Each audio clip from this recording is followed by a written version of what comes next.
Alright, let me know when you're ready, Ross.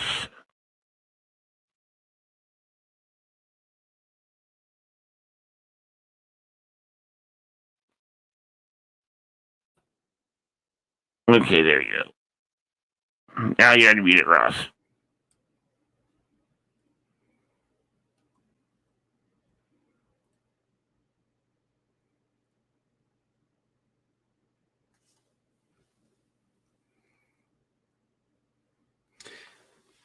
All right, ready to go. Alrighty.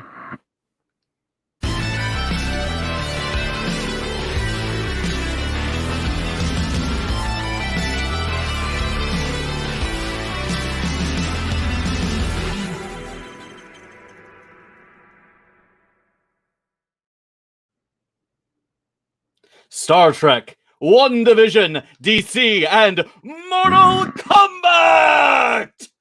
All of this and more tonight on The Real Super Geeks. On your capes. Geeks Edge of the Real Super Geeks podcast. My name is Carlos Pedraza. And welcome to the Real Super Geeks podcast. In the absence of our stalwart host duties tonight on the 19th of February, 2021. Welcome to the Real Super Geeks podcast. As I said, my name is Ross, also known as Live, Love, Play, the superhero voice extraordinaire. And joining us tonight, we lost Raul. What happened? I killed him in Mortal Kombat.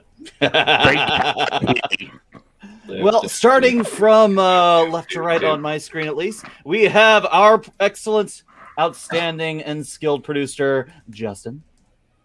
Hello. How you doing tonight? I'm staying warm after this absolutely frigid week of snowy, cold hell that we've had around here, that much of the country has experienced. Yeah, this has been definitely a winter to remember. Ooh, tell me about it. And next, the man, the beard, the face, Ensign Beardfest. Hey, Jason, how you doing? It's cold. It's snowy. It's winter.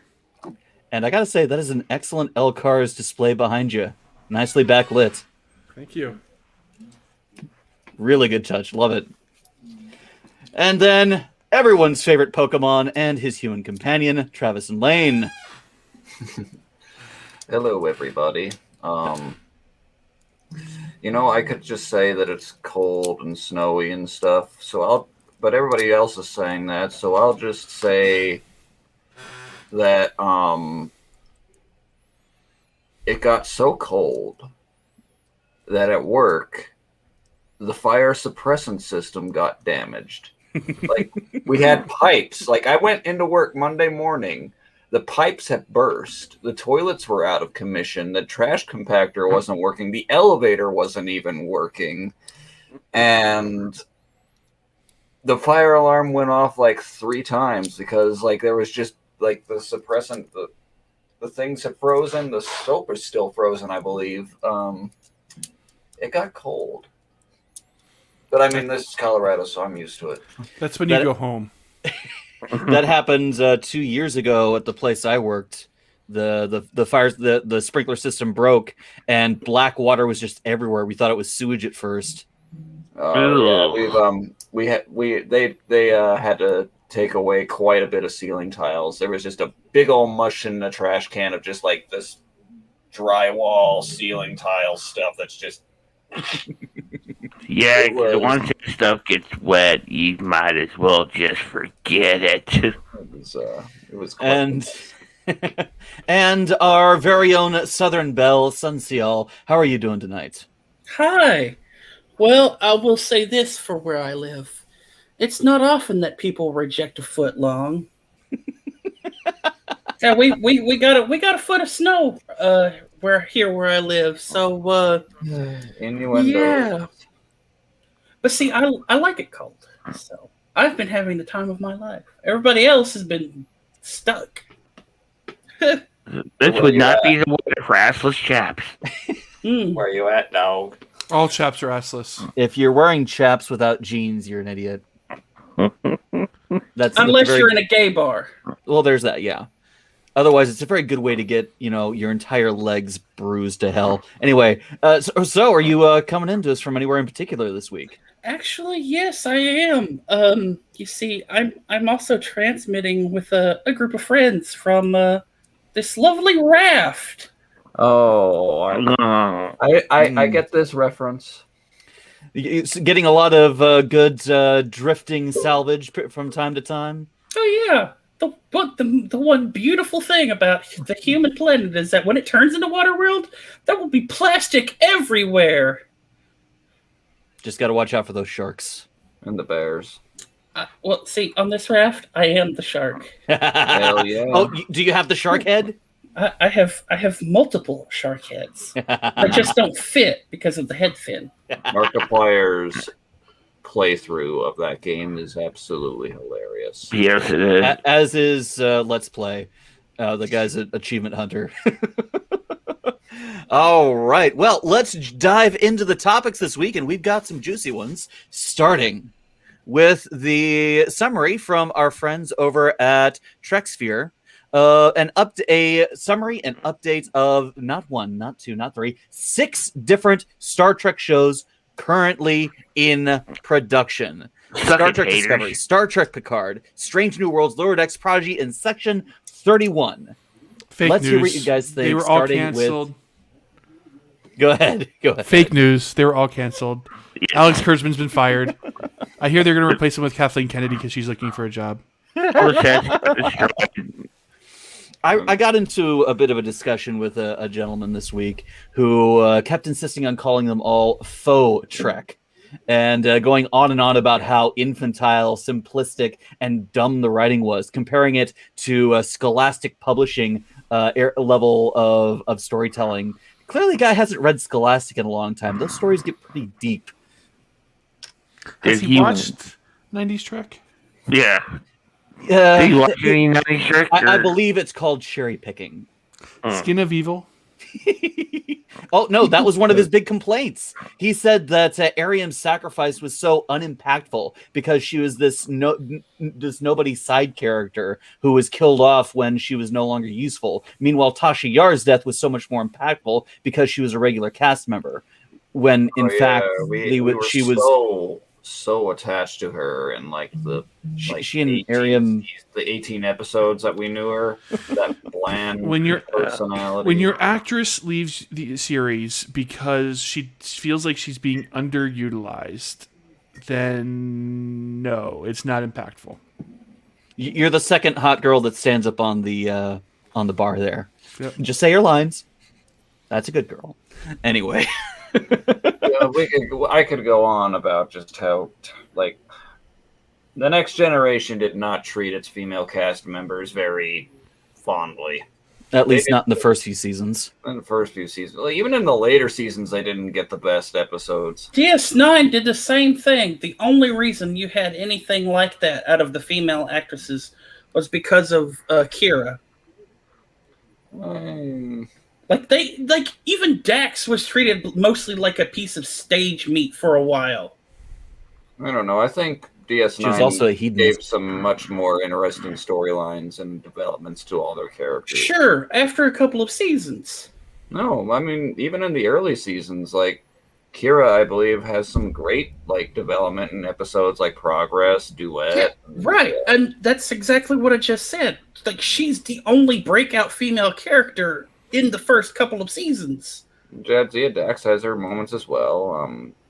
Invasive procedures, I believe the episode is. And TNG tried to give that to Yar. It was called Code of Honor.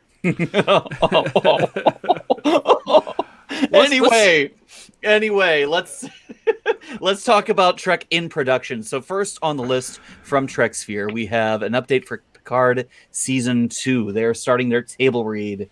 How excited are you guys for Picard Season 2, and what do you think of what they shared? Raul, welcome back. How are you doing this week? Let's catch up real quick. I'm hot. I'm sorry, guys. I'm outside of the bell. All right, ejection time. No, I'm kidding. Roll a sus. There are 5 imposters remaining. I've never played that game, actually. So we're talking about the update to the 6 Star Trek series that are currently in production, and we are currently talking about Picard Season 2. Raul, have you read the article, and if so, what do you think? I think it's a good time to be a Trekkie. To be honest, this is the time we've been waiting for, and people are still complaining. It's amazing. Oh, people are always going to complain. They've been complaining since Next Generation. It's just If- something. If you belong to a fandom, when something new comes out that challenges what has come before or takes a different approach that goes in a different direction, people are going to be pissed. Doesn't matter what fucking fandom it is. Tangents. I've talked about Rooster Teeth and its productions before, and this Rooster Teeth is based in Austin, Texas, so they're the center of the current freeze that's going on in the state, and they've delayed their productions for the week, and so people are bitching online saying that, hey, you guys, you gotta keep to the schedule. What are you doing? Give us our stuff. And this one particular tweet this week really just disturbed the hell out of me. Oh, it's just a little snow. I don't think people are actually freezing to death. And the commentator was promptly educated by many people in the chat, and even the Ted Cruz should really control his mouth. Really, no, it wasn't Ted Cruz. It was just some other joking. yeah, but I mean, like, yeah. I can't say you can't. I mean, like, not to make this political, but you really cannot. Like, I can't really throw a bone to a lot of the Texas political heads right now.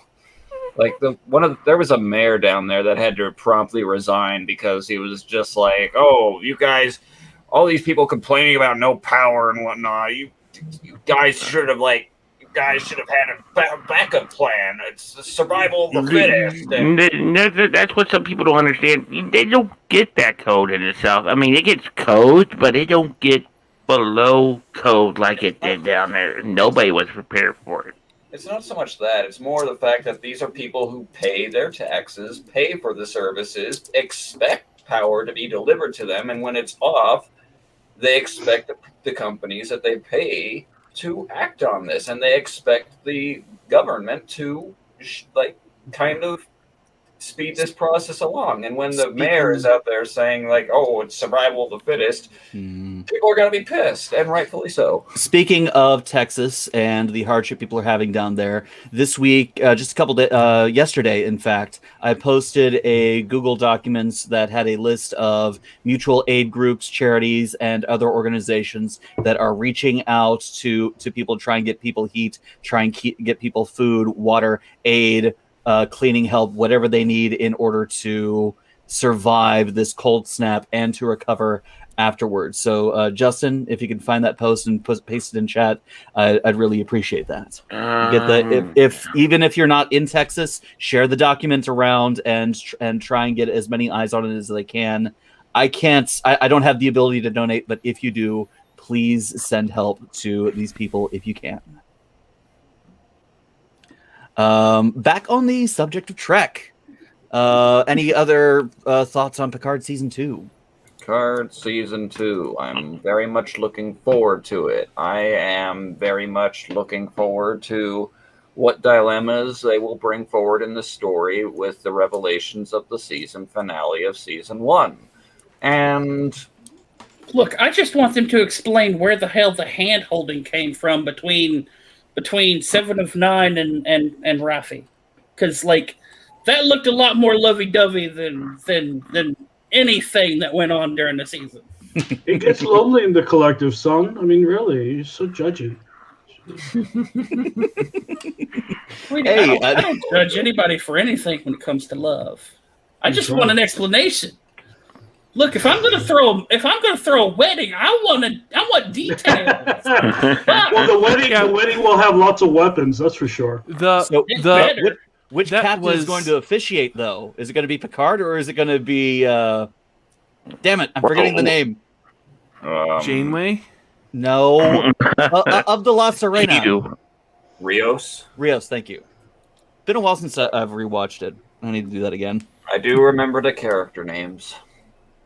Well, we all know who you love most in Picard.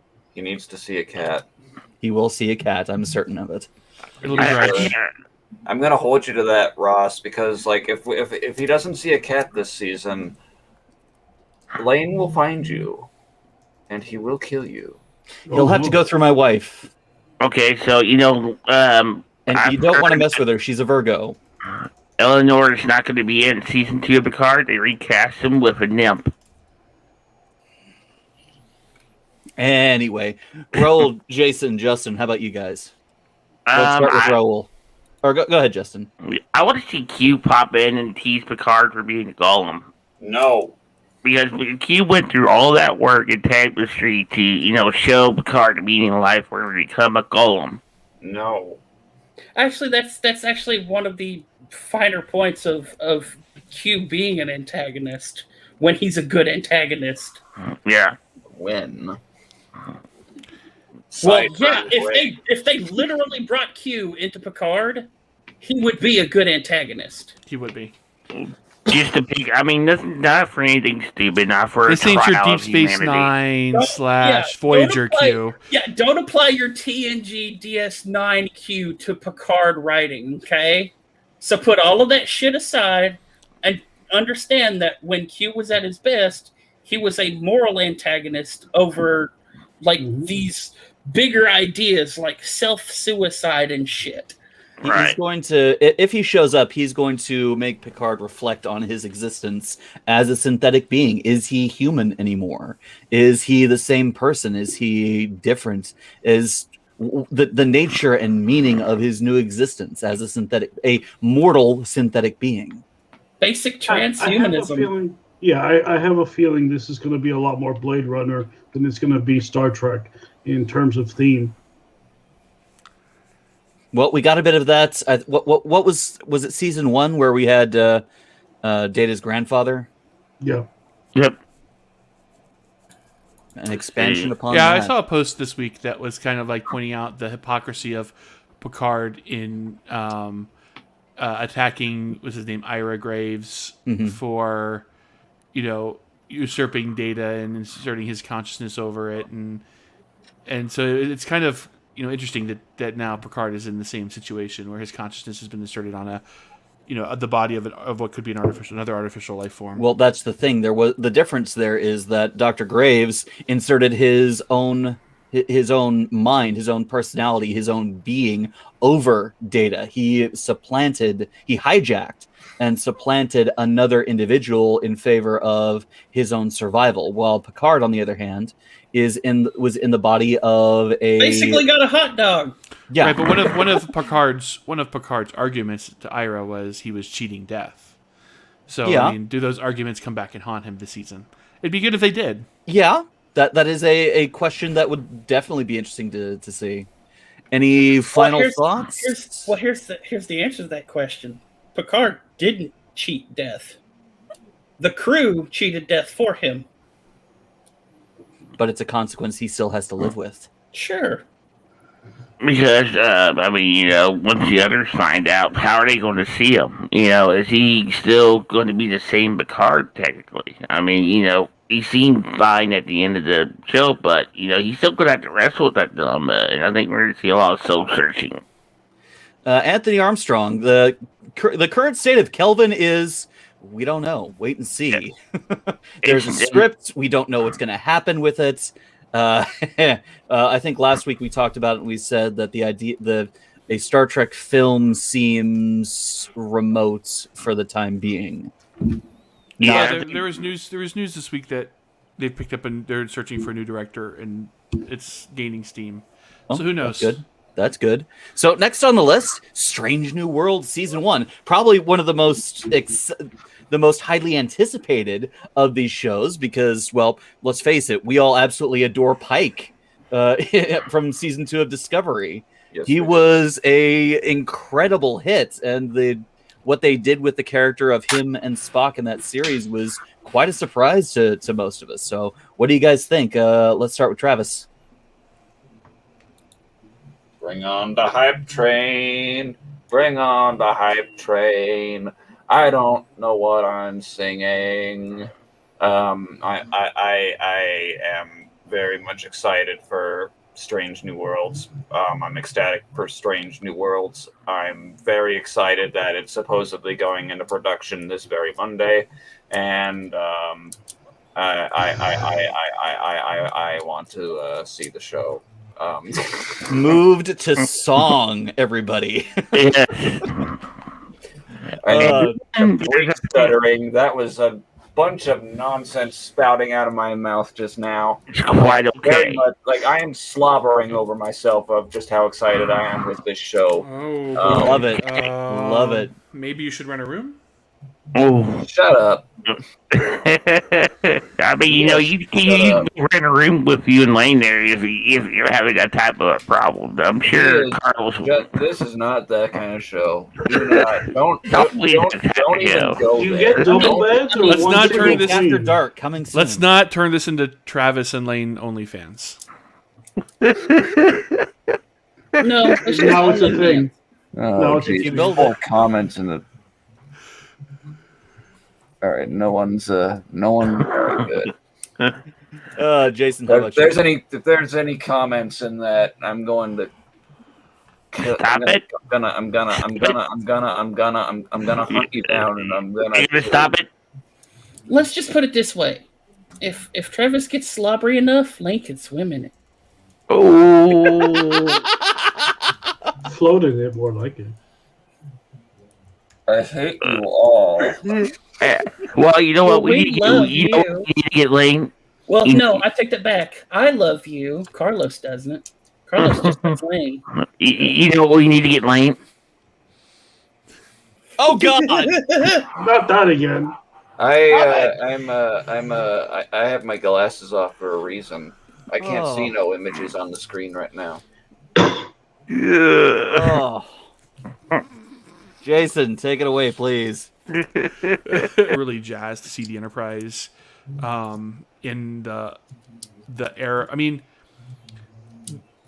we saw in the original series, the Enterprise was kind of slow, sluggish, kind of like, you know. In the, you know, we got to see a lot more maneuverability when we got to the Next Generation. I'm really excited to see how they show the Enterprise and the other ships. It has the a era. budget.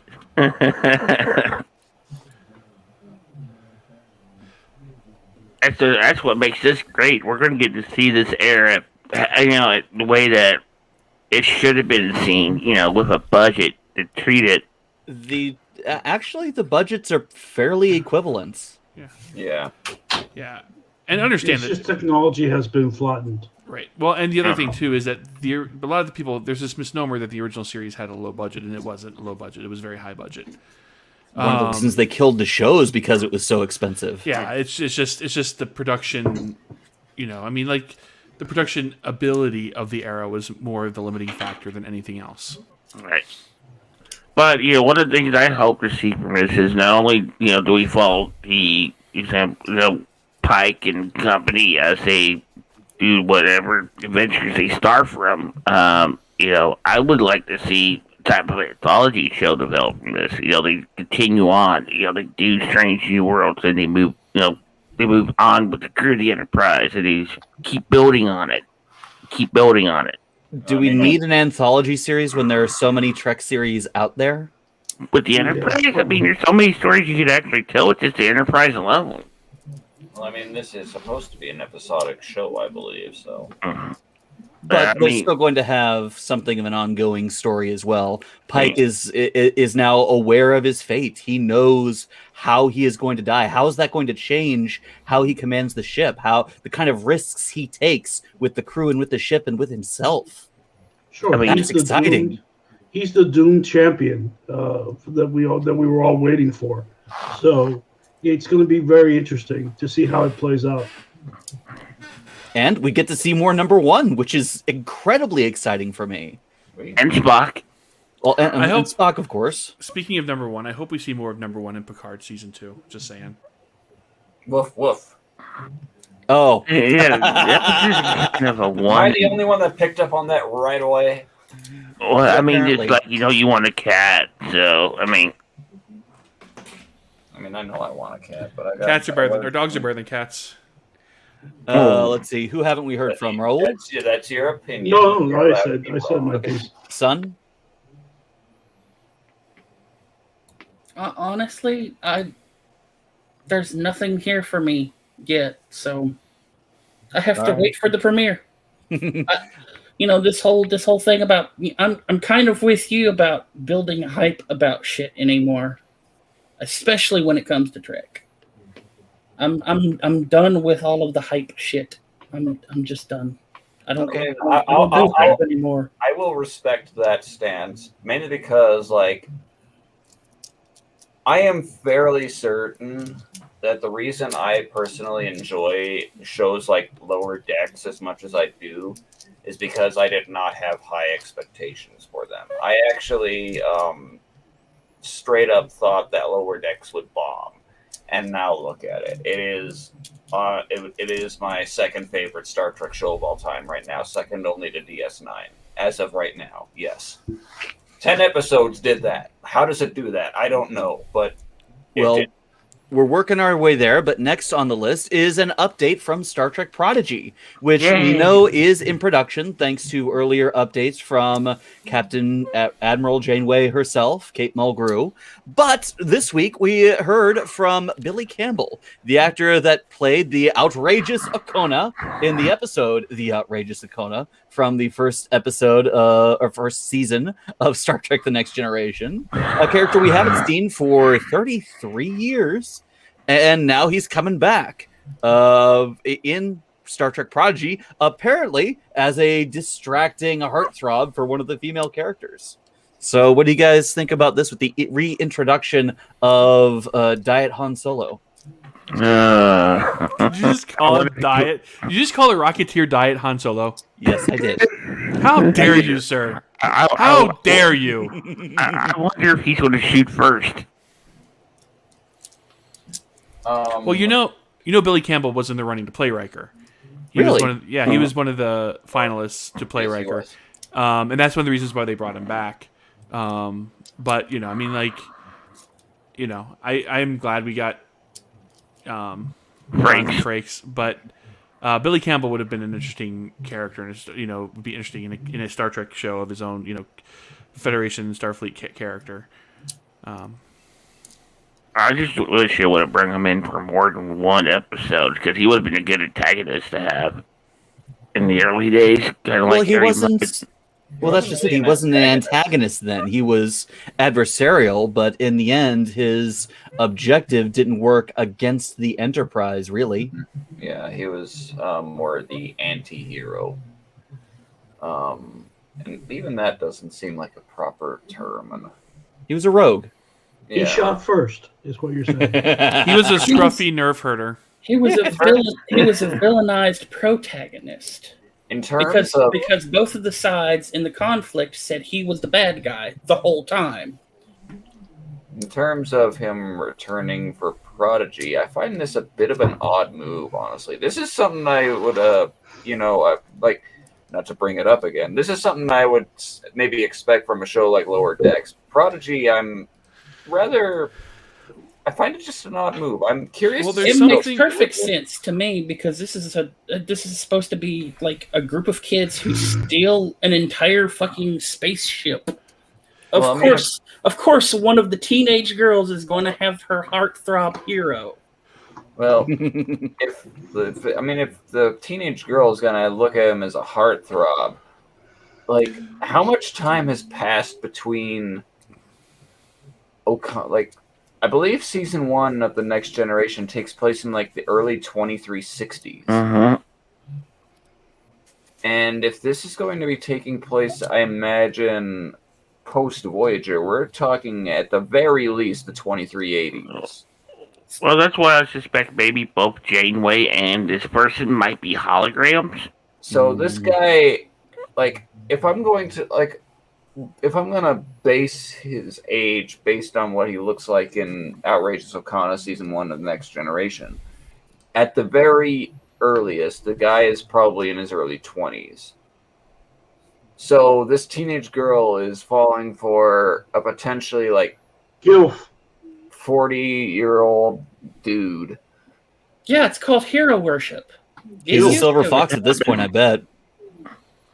What if she's literally from one of the two planets and she idolizes him? I don't know. Like, Here's what they say, and this is why I think I think it's very possible he could have misspoken. Campbell gives some more details about his part, saying that in it the show's female lead goes over the moon for him, much to the chagrin of the male lead. At the time the podcast was recorded, Campbell said his recording was imminent. He also says that he referred to as a comedy animated series. They're bringing back some characters from the Star Trek universe that are like legacy characters. So my guy is coming back. This all sounds like Lower Decks, not Prodigy. See, that's what I was kind of thinking too, because I was going to bring that up. I'm glad you did, because it really, having him be an accession for Mariner makes total sense. And having Mariner, you call for him to turn on Bulmer for abandoning her would be total badass. I could totally see Mariner going for the Okona, whatever.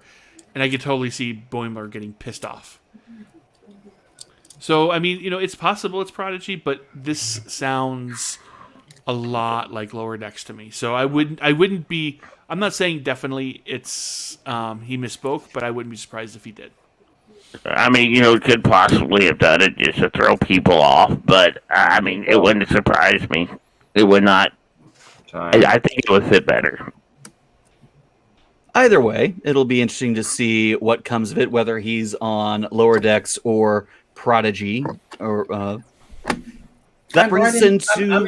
I'm in the same boat as you, Brenda. I didn't get through Lower Decks either, and that's fine. Everybody has their own taste. These shows aren't for everybody, and there's a little something for everybody.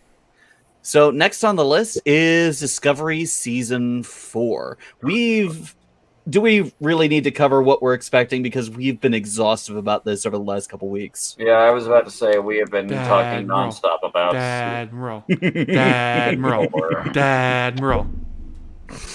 all very excited for it. That leads us into Lower Decks Season 2. And there was actually a lot being said about Lower Decks Season 2, which actually surprised me.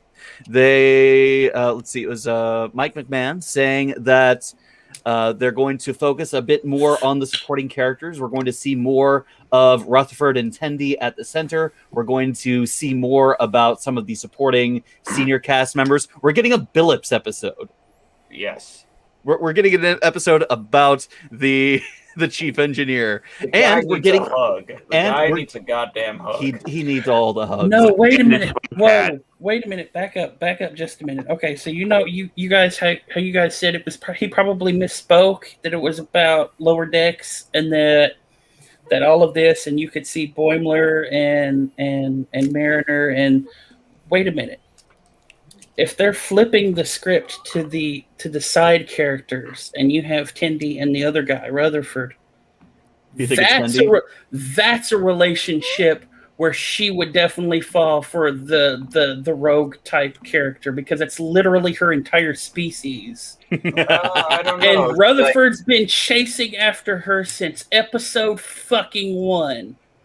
Rutherford has a memory wipe. Tendi definitely downplays the Orion stereotype in episode 9. My people haven't been pirates in at least 7 years. She was very much.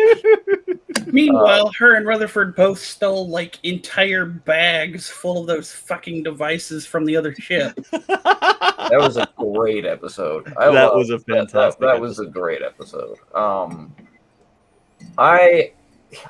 I gush over Lower Decks. I have long you guys know how much I gush over this show, and how much he's not lying. I personally have some hopes for this season. I am hoping we see Cetacean Ops. I did actually manage to get a little bit of a message to Mike McMahon during the digital premiere of season 3 of Discovery.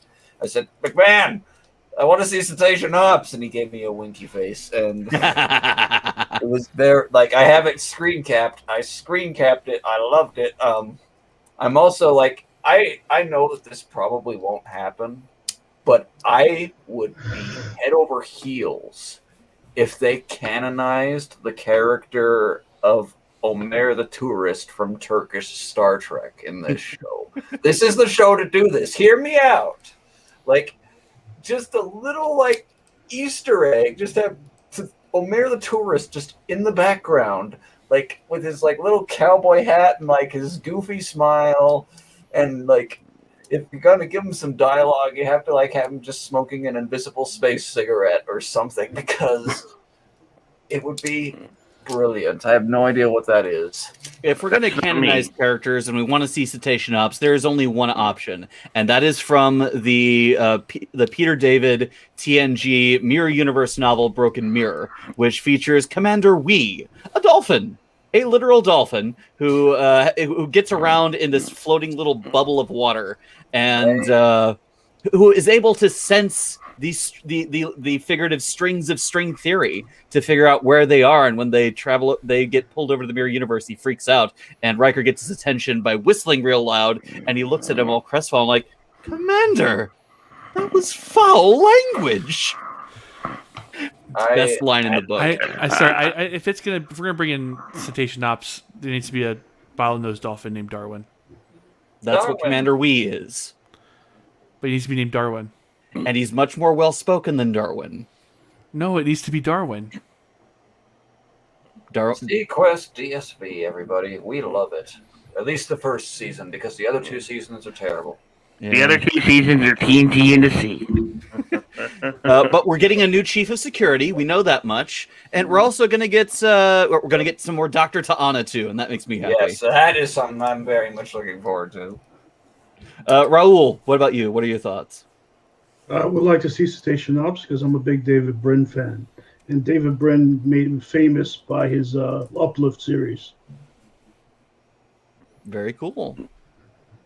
And to the last show on the list, the ever elusive, the ever obscure, and the ever unknown Section 31. And the ever delayed. I was about to say, see what I did there, but thank you, son.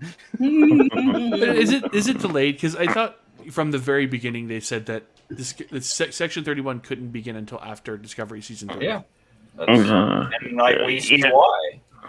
But Michelle Yeoh has signed on to do other shows.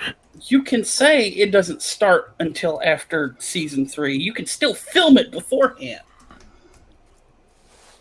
Yeah, but Michelle Yeoh's not even... She's doing other stuff right now for other production companies. Well, but when would you have done it, son? Because season two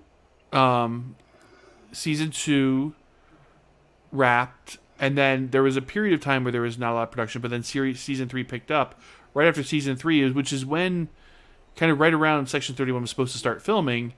It seems like they shuffled Strange New Worlds to fit in there, but everything shut down because of COVID. I mean, that I would have done it in bits and pieces in between.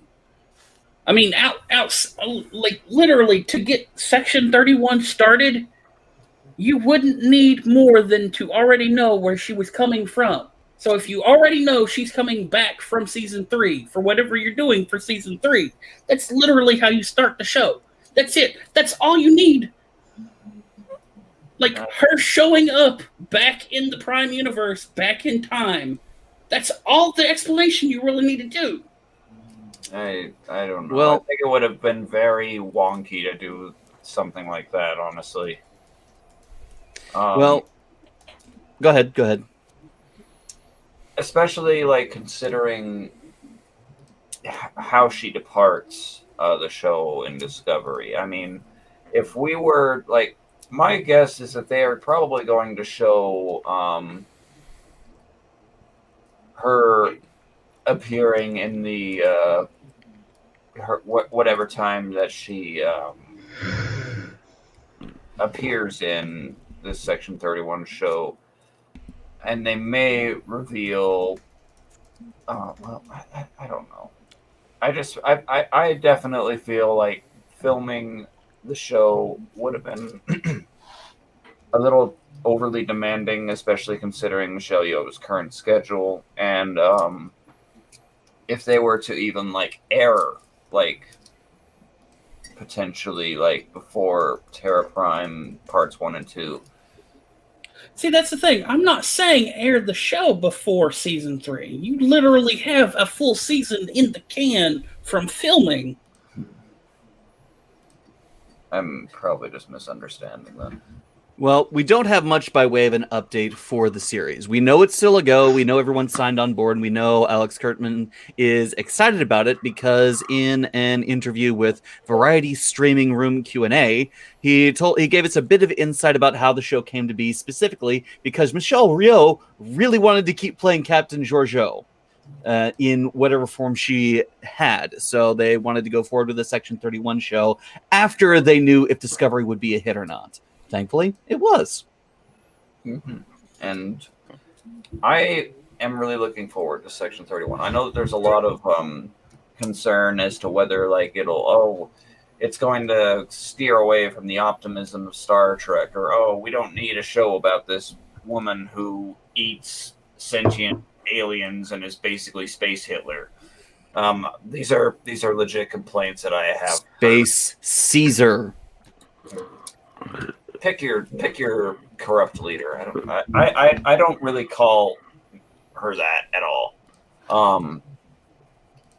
I like, especially when I hear like comparisons to this being like Georgiou's Unforgiven, makes me really, really curious as to where they will go with this. Terra Firma parts 1 and 2 was one of the best episodes of season 3.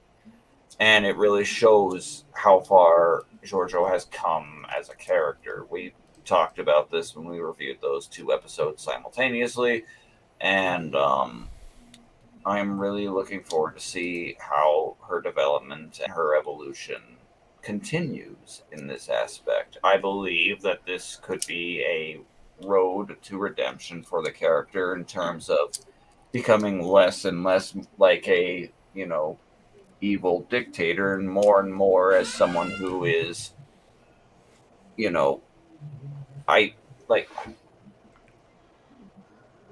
this might be the optimist in me speaking more than anything, but I do believe that no one is above redemption, and I'm curious to see if they will be able to bring that out of her, if that makes sense, in a fun, believable way. A savage protector, if you will. Yes.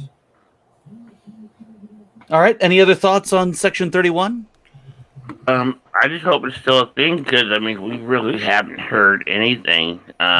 We just did. That's what we were just talking about. Well, Oh wait. This was back in August. Never mind. Yeah, that's when. That's what I was saying. It's been since August since we've heard anything. Last time I've got anything from me on anything, but we've heard everything about all the other shows. So I wonder why they're staying quiet on this one subject. Probably because of priorities.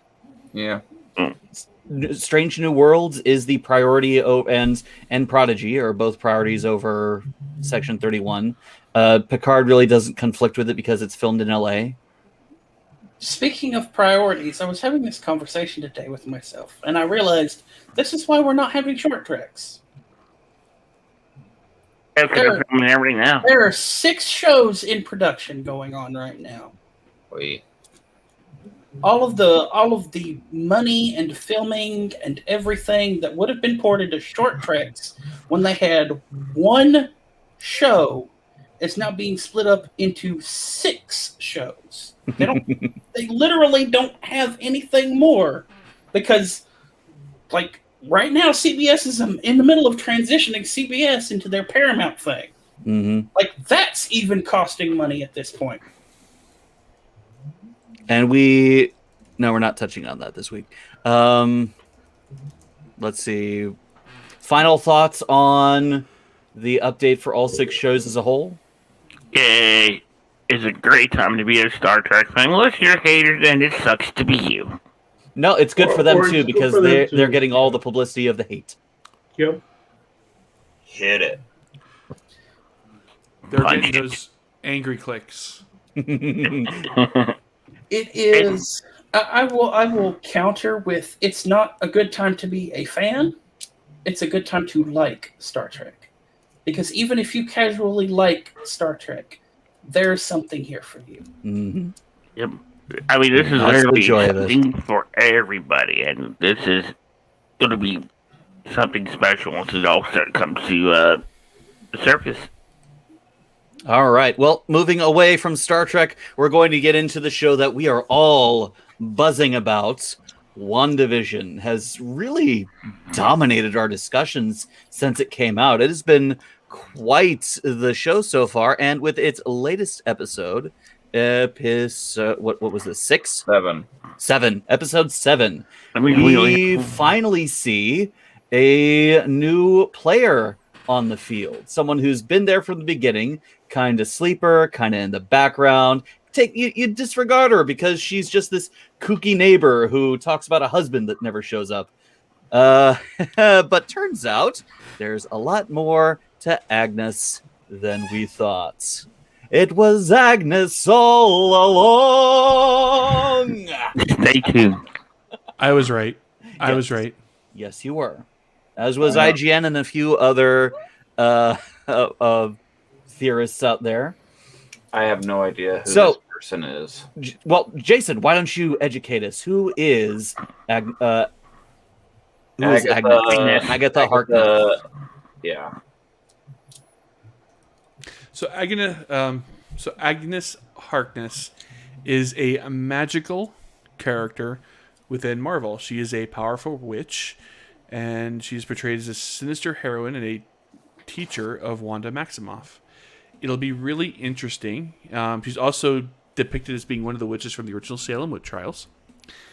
And so she became, a significant figure in the Marvel continuity, protecting Franklin Richards as his nanny, and later mentoring Wanda in Real Magic.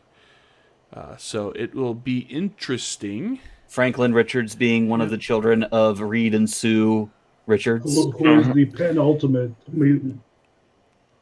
It'll be extremely interesting. She was created by Stan Lee. So it'll be very interesting to see the role that she's played in creating this world that we all thought that Wanda did. So in her little musical reveal, the musical reveal montage, we see that she killed the dog. She apparently resurrected Pietro. And she's just been behind a lot of the weird stuff that Wanda's been dealing with, but we still don't know what her ultimate role is. Most concerning to me is the fact that the twins are gone. Yeah, I saw that too. I think she ate them. A la Hansel and Gretel. That would suck. That would be pretty dark. But thoughts on the episode as a whole? We've got Vision waking up in the middle of the former sword camp, surrounded by a circus. He finds Claire, wakes her up, and then goes on a mini road trip where they are constantly comedically impeded. We've got damn it. The FBI agents, and why am I blanking on names today? Well, I can't help you here. I'm not familiar Rambo. with We got Rambo and Wu off on their mini adventure with a separate group of sword folks trying to break through with a extraterrestrial rover. Space rover. Space rover. Which got partially transformed into a truck. A van. Mm. And how weird is it that Did that van say free candy on the side? It was a brown van, so no. It's also kind of weird that the rover That's was racist. introduced the same day or the day after Perseverance landed. That's pretty cool. Yeah. Let's see. Oh yeah. So, did anyone notice Blue Marvel? Yeah, it was kind of hard to miss how after she finally pushed through the barrier, her eyes were glowing. She was able to see the energy warping around her. And there were a couple curious effects at different points. Like when Wanda was throwing her around, she landed in the classic superhero pose with a bit of an energy discharge. That was so cool. I was wondering what that might be. What character she might be. Marvel. She's been known by a couple different names. She took the name Captain Marvel for a little while. She took her mother's name, Photon. There was one or two others, but I can't remember off the top of my head. See, I am not familiar with Marvel lore. I thought the episode was fun. I mean, like, I very much dug the Office spiel. There was, like, I think at one point where Vision just, like, kind of... I know that the episode is titled Breaking the Fourth Wall, so this very much fit. But, like, Vision just sitting at one point in the chair is like, what am I talking to you for? Like, just starts like, what am I doing here? Like, that, and hitting the boom mic away. That was that was a very fun moment for me. Like, I dig humor like that. I don't know why. Well, they did call the episode "Breaking the Fourth Wall" after all. Yeah. What's sad is this is going to be I think we got one more after this, and then that's going to be it for WandaVision. So it sounds like, and this is just my speculation because I've not seen a single episode, that Miss Neighbor is manipulating the grief of Wanda to try and create a nuclear bomb. Very possible, son. That's a very possible reality. Like to actually just conjure a nuke? No. To make Wanda a walking nuclear bomb. Okay. Are you talking about Agnes? Because Agnes wouldn't do that. If it's the same Agnes as the comic book characters, she's like a kindly grandmother to her. Who eats dogs. She came off pretty sinister in this episode, though. I think that's what they're intending to do, kind of to throw off people. But Agnes is really like a kindly grandmother to Wanda. But Raul, she killed her dog.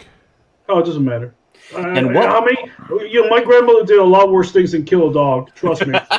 And with the chocolate. And with the chocolate, yes. What was that book? That was it. That was in The that little. Was it the Darkhold? I'm willing to bet that was the Darkhold. I saw a picture of it. I didn't even see the episode, but I saw a picture of it being broadcast, and people were like, "Oh my God, it's a Darkhold! It's the Darkhold!" So the question that brings up: are we finally going to see some MCU canonization of Agents of S.H.I.E.L.D.? It just might. I mean, they've talked about it for a while. I mean, it would make sense. I don't know if they would premiere Sword and Shield together, even though they work together. I don't know if they would want to divide the attention of the audience that way. Well, Shield would no longer be a thing, considering Sword is over everything now. So that's true. That's true. Sword isn't over everything. They're the central agency at the heart of this, where normally it would be a Shield operation, certainly, but. It's interesting that they would try and reintegrate. If the purpose of WandaVision is not just to reintegrate the X-Men and all of the other properties that Marvel hasn't had a hold of during as the MCU's rise to popularity, but also some of the tangential stuff that was produced for TV, like Agents of S.H.I.E.L.D., like the Defenders on Netflix. Which, by the way, I saw today that what's his name? What's it? The Punisher and Jessica Jones have been reacquired by Marvel. Basically, because Netflix canceled them. Although the Netflix version of the Punisher is the best Punisher to date by far. Yeah, but they could pick up the same Punisher now, though. I hope so. Yeah, I really hope so. He's a great actor and actress. Yes. I never saw either the Punisher or Agents of S.H.I.E.L.D. So. Oh, you're fired. No, I'm kidding.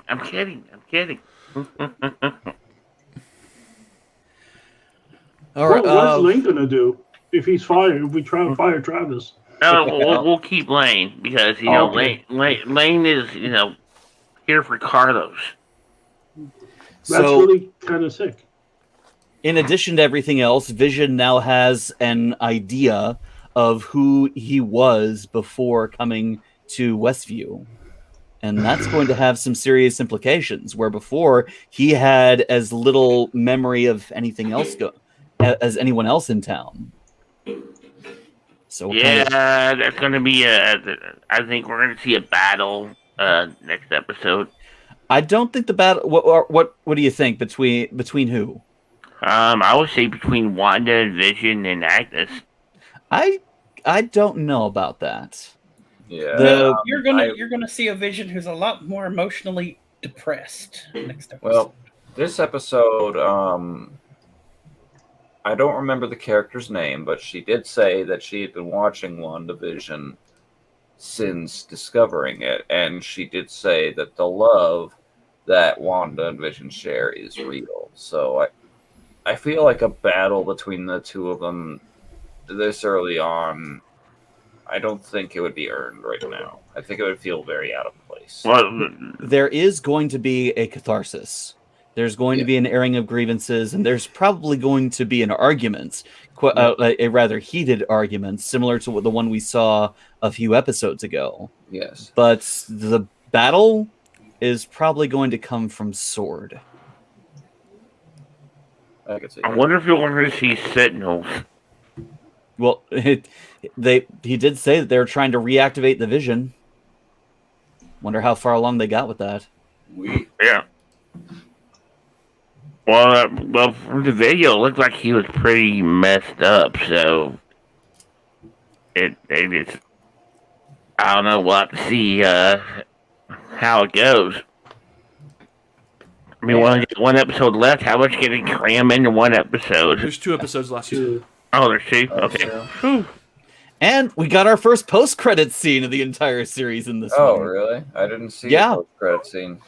Yeah, Monica started snooping around the house, found the cellar door, and just as she opened it, that's when Pietro popped up. That's Snoop. Snoop. I was wondering where he'd gone this episode. Snooping as usual, I see.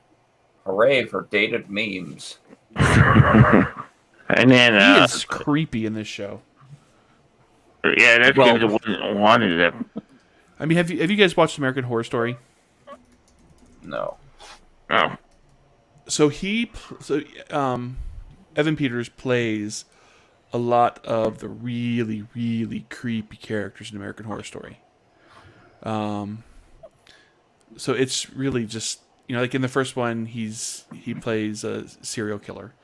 So it's just really, if you haven't watched it, go watch it. It's really good. Then he plays Phil Donahue. No, I'm kidding. Joking. Boo.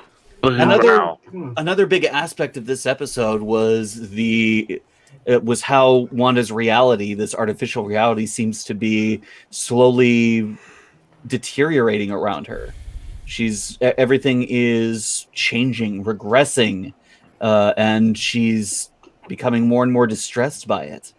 Yeah, I think whenever she used her anger to increase the size of the town, it probably weakened the control she had over everything. So it's likely it's going to have a consequence that she doesn't realize yet. I'll be right back. Okie doke. Back to Agatha. So far, what we've seen in the MCU, we've seen a kind of grounding to the powers and abilities of our characters. They all come from somewhere. They're not just inherited because of mutation or genes yet.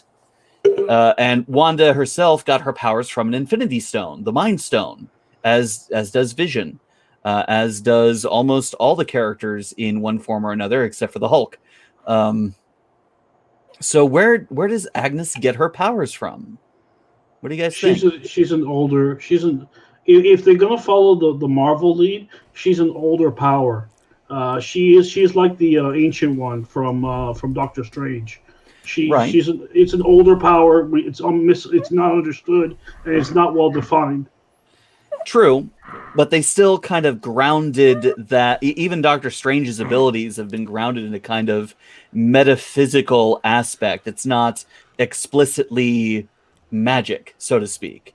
Well, magic is not really magic in the Marvel universe. It's something borrowed, something taken, and you have to basically deal with powers from outside of the universe in order to get what's classically called magic in the Marvel universe.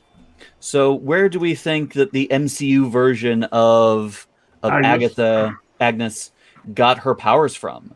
Because her energy seems to be similar to Wanda, just colored purple instead of red. See, I was going to take the easy way out and just say her great-grandfather was Jack. See, all you Doctor Who fans got that. No, wouldn't that be a way to cross it over? I met him. He was great. And that knocked Jason out of the chat. Yeah. Sorry, Jason. I didn't mean to knock you out of the chat. All right. So, any final thoughts on this episode of WandaVision? It was great. I loved how they blue-balled everybody at the end. Yeah. I'm glad Carlos isn't here to complain about how are they going to wrap all of this stuff up with one episode left. You missed my rant on that.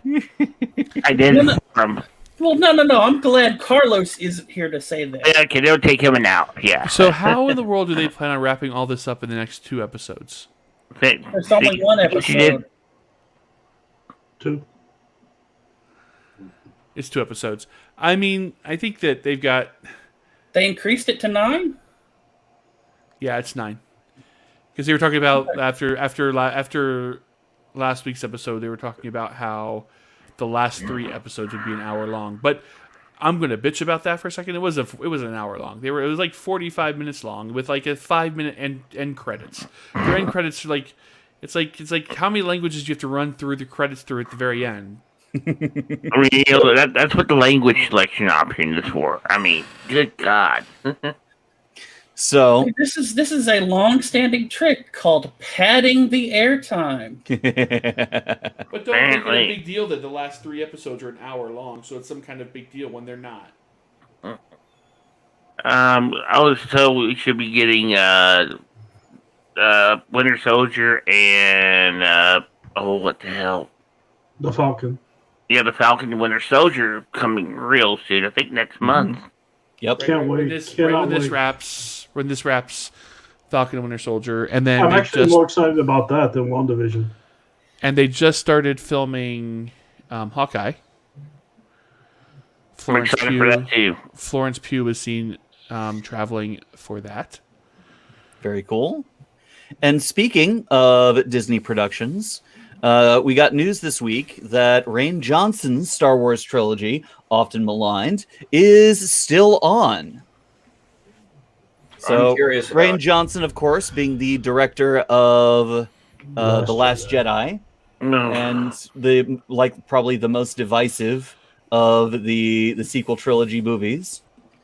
He is helming an entire trilogy of Star Wars movies that we know absolutely nothing about. Personally, I'm pretty happy that his series is going forward. I really enjoyed The Last Jedi and how subversive it was, how it led with certain expectations and undercutted them, did something different, did something unexpected, which was nice after the previous movies, paint by numbers. Yes. So, what do you guys think? Well, I will say this: Raul first, then Justin. He managed to have the best battle scene that wasn't a battle at all. It was a fantastic scene. The cinematography was beautiful. It was a gorgeous little subset inside of Last Jedi, which I have yet to find anybody to critique my love of that particular scene between Kylo Ren and Luke. So it was really worth the entire movie. Now, can he handle an entire movie trilogy? Because he said it before that it's going to be an entirely different universe, but with things similar to Sith and Jedi, but not quite. Different traditions is what I've heard. So we'll see. as long as we don't get another Palpatine sitting in the finger chair, I'll be quite okay with that. That wasn't his idea. That was all JJ.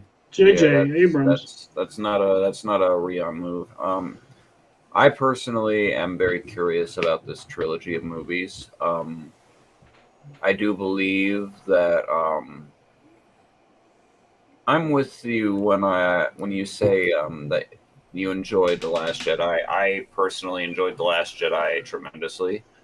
I know that there are some flaws that some people don't care for, and I personally can Blue milk. Kind of I can personally kind of sympathize with a few of them. I'm not going to get into it because we're not talking about The Last Jedi. But I am very curious to see how he would approach a trilogy of films, and I do believe that he is looking at some of the mistakes that were made during the previous trilogy. There was no roadmap as to where to go after The Force Awakens. It was very much like, all right, I've done this movie. It's all on you now. And I'm really hoping that they've learned from. I'm hoping that they've learned from that. Because we know he won't be calling his good friend JJ. Yeah. So here's a question. So he said that this is a different universe. He said previously a long time ago, son. I don't know if that's current. And with concepts similar to Jedi and Sith. Yes. Then why call it Star Wars? That's exactly the critique he received, and he didn't have a response for that. I'm fairly officially that I'm like. I mean, you can have different traditions, and it's like I mean, the whole crux of the thing is you don't want it set in like the current timeline of Star Wars with the whole Skywalker saga. Cool, that's great. You've got that new High Republic thing that Disney's going on about, and you've got like the absolute fucking future way out there. See, that's what I think it's going to be High Republic. High Republic looks awesome, and it's written by one of my friends. Cool. I think that's supposed to be, not Sith and Jedi, but something different. So maybe it will be set in that timeline, which I could totally see them doing something like that because they're really pushing for that. So it would make total sense to move beyond and start something new. So let's hope they do that. Well, the novelizations of let's talk about High Republic for a moment. The novelizations were actually created by a group of novelists working in the field, and they set about to create a new setting where it would be an R&D section for the future of Star Wars products, and they created this High Republic to serve all needs. So don't look at this as I've heard some people say that this is the ultimate SGW, and I've seen the other complaint that it's the ultimate conservative backlash to Star Wars, and it's neither. It's everybody. It's everybody's included. There's no seats left on at the table. Personally, I'm hoping for Yuzhan Vong, but no, that's kind of fan wanky for me. Alrighty, what we got next? All right, any final thoughts on potential new Star Wars trilogy? Curious about it. Give us some more details. Happy that Rian Johnson is still behind the wheel? No. Yeah. I personally like the guy. I enjoy The Last Jedi. I enjoy Looper. I believe that he is a talented director, and I believe that he has a very unique vision, and I am curious to see what that vision can entail to a trilogy of Star Wars movies. I don't know how you can say somebody who's stepping into a existing franchise is having a unique vision. Like, if he wants to create something that is uniquely not Star Wars but has a similar feel, he should just create his own thing. Like, I get it. Everyone was bitching after The Force Awakens. They wanted something different. He delivered something different with The Last Jedi. I get that, it's a controversial film. I didn't like the story. I mean, I think it's a great piece of art. I think that like the acting is good, the visualizations were good, but I think the story was a bloody mess, and it ran off on tangent after tangent, unnecessary tangent, and at the end of the day, I don't know that I'm looking forward to him having a trilogy. See, this is where you have to give Seth MacFarlane credit. No. Elaborate. No. He didn't want to create Star Trek, so he made off his own thing, even though he took heavy elements from Star Trek and made it part of his thing. I think he kind of. But he didn't slap the name Star Trek on it. Might as well have. Well, and on that note, let's move on to our next topic.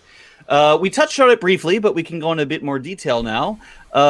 Jessica Jones and The Punisher are back at Marvel Studios. Yay! So what do you guys think of this? She's been my favorite heroine of the entire Marvel diaspora. Period. She's awesome. Jessica Jones is the bomb. That actress is great. Oh yeah. Kristen Ritter's been great from her, playing Jane in Breaking Bad, Yeah. to even the title character in The Bitch in Apartment 23, where she was, it was one season, but she was still outstanding. I would love to see Kristen Ritter play in a movie with Aubrey Plaza. Personally, love to see the Defenders get a Disney Plus treatment. The movie was okay on Netflix. Jessica Jones was the stand Defenders series. I enjoyed Johnny Cage. I never saw The Punisher. The Punisher was incredible. Especially you as a vet should check it out. It really pays homage to our veteran traditions. Iron Fist was okay, and The Defenders itself as a limited series was fun. It didn't have that same kind of Avengers quality to it, but it was an interesting small scale superhero team up that was fun to see, and I'd like to see what a Disney Plus treatment could do with that property and keep moving it forward. Disney's contacts and resources could bring a lot to that sort of thing. Especially with the runaway success of WandaVision. Yeah. Well, WandaVision, I'll say real quickly back to WandaVision. WandaVision's success only breeds real big hope for me for the series Loki that's coming up. Oh, yes. Loki running around the multiverse. Running around the multiverse, hijinks ensue. Kind of like Q, but with less morals. Speaking of Loki, that's a thing going back to last week that I only just found out about, because Lord knows I didn't watch any. I mean, I didn't watch most of the Thor stuff. Joss Whedon directed the second Thor movie. Yeah, Dark World. Yeah. I liked it. A lot of people hated it. I liked it.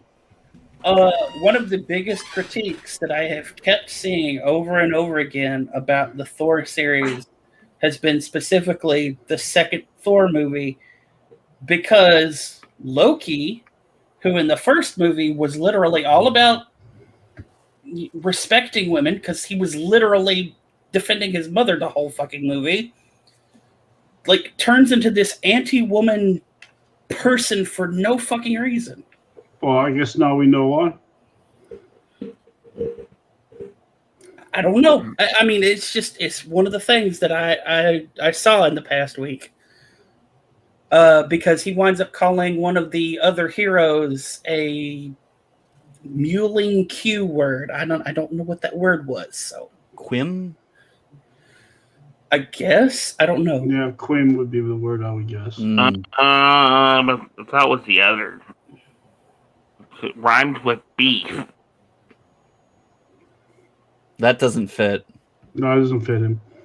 Anyway, so any additional thoughts before we get to our final Disney Plus topic for the night?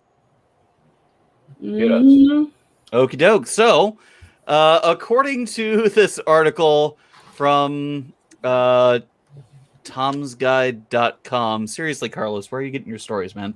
The latest and best reason to get a Disney Plus subscription is not for WandaVision, is not for the Winter Soldier. It's not for any of the other stuff. It is The Muppets! Play the music. It's time to light the lights. It's time to meet the Muppets on the Muppet Show tonight. Bum, bum, bum. The entire lineup of the original Muppet Show is now available on Disney Plus. And speaking as someone who was raised on a single VHS tape of the Muppet Review, I'm actually pretty excited for this to kind of experience the entirety of the classic Muppet Show.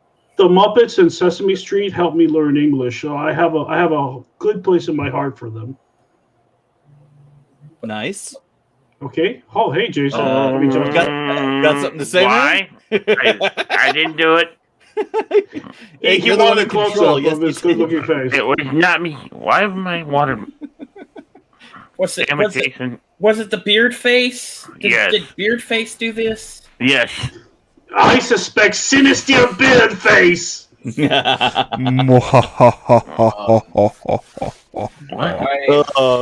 thoughts on the Muppet Show? How did it impact? How else did it impact you? And are you going to be binging it? Yes. I love the Muppet Show. Pigs in Space is one of my favorite. Pigs in Space. Especially the one with John Cleese. The one with John Cleese gets me every fucking time. Like, just... You're supposed to be on an ocean somewhere. I told you. Just like...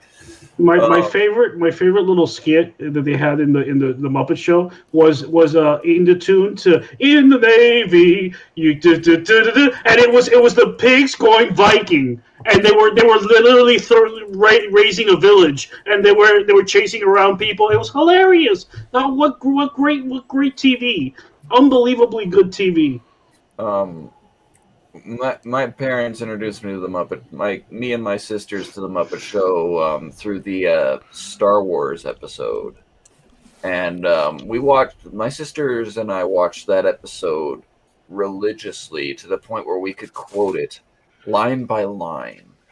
And well, look, here's a little bit of cold truth. I do believe that the Muppets have kind of fallen from grace in recent years. It feels like they've become less and less relevant. And I'm really pulling for them to pull a magic trick out of their hat in the near future, but it's nice to see some of the classics return. I do hope that they eventually release the uncut Muppet Family Christmas special on Disney Plus or Blu-ray or whatever. That is very hard to find right now, and I'll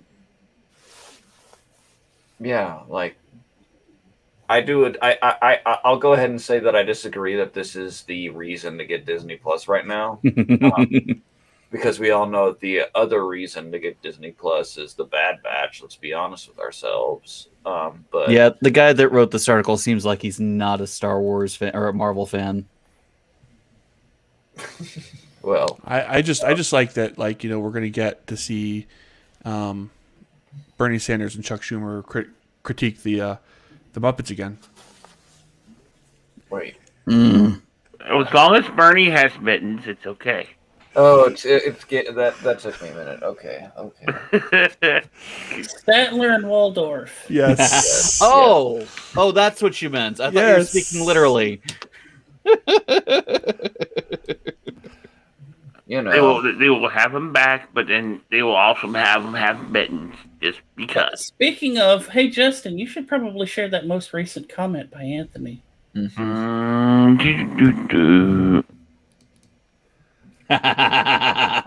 Nice. That's what he does to us every goddamn Friday. We're his Fozzie Bear. An amoeba. I don't know about you. I'm animal. I love Animal. Animal was my spirit animal when I still drummed. I don't drum, but yeah, Oh, God. animal is still my Animal's creature. great. Animal's great. Bad, Jason. I'm either Bad. Scooter or Gonzo. I don't know who my spirit animal is in the Muppets. Your spirit Muppet. My spirit Muppet. Anyway, any final thoughts on the Muppets? Travis's spirit Muppet is Rizzo. There you go. Perfect. Can we get a cameo by Big Bird?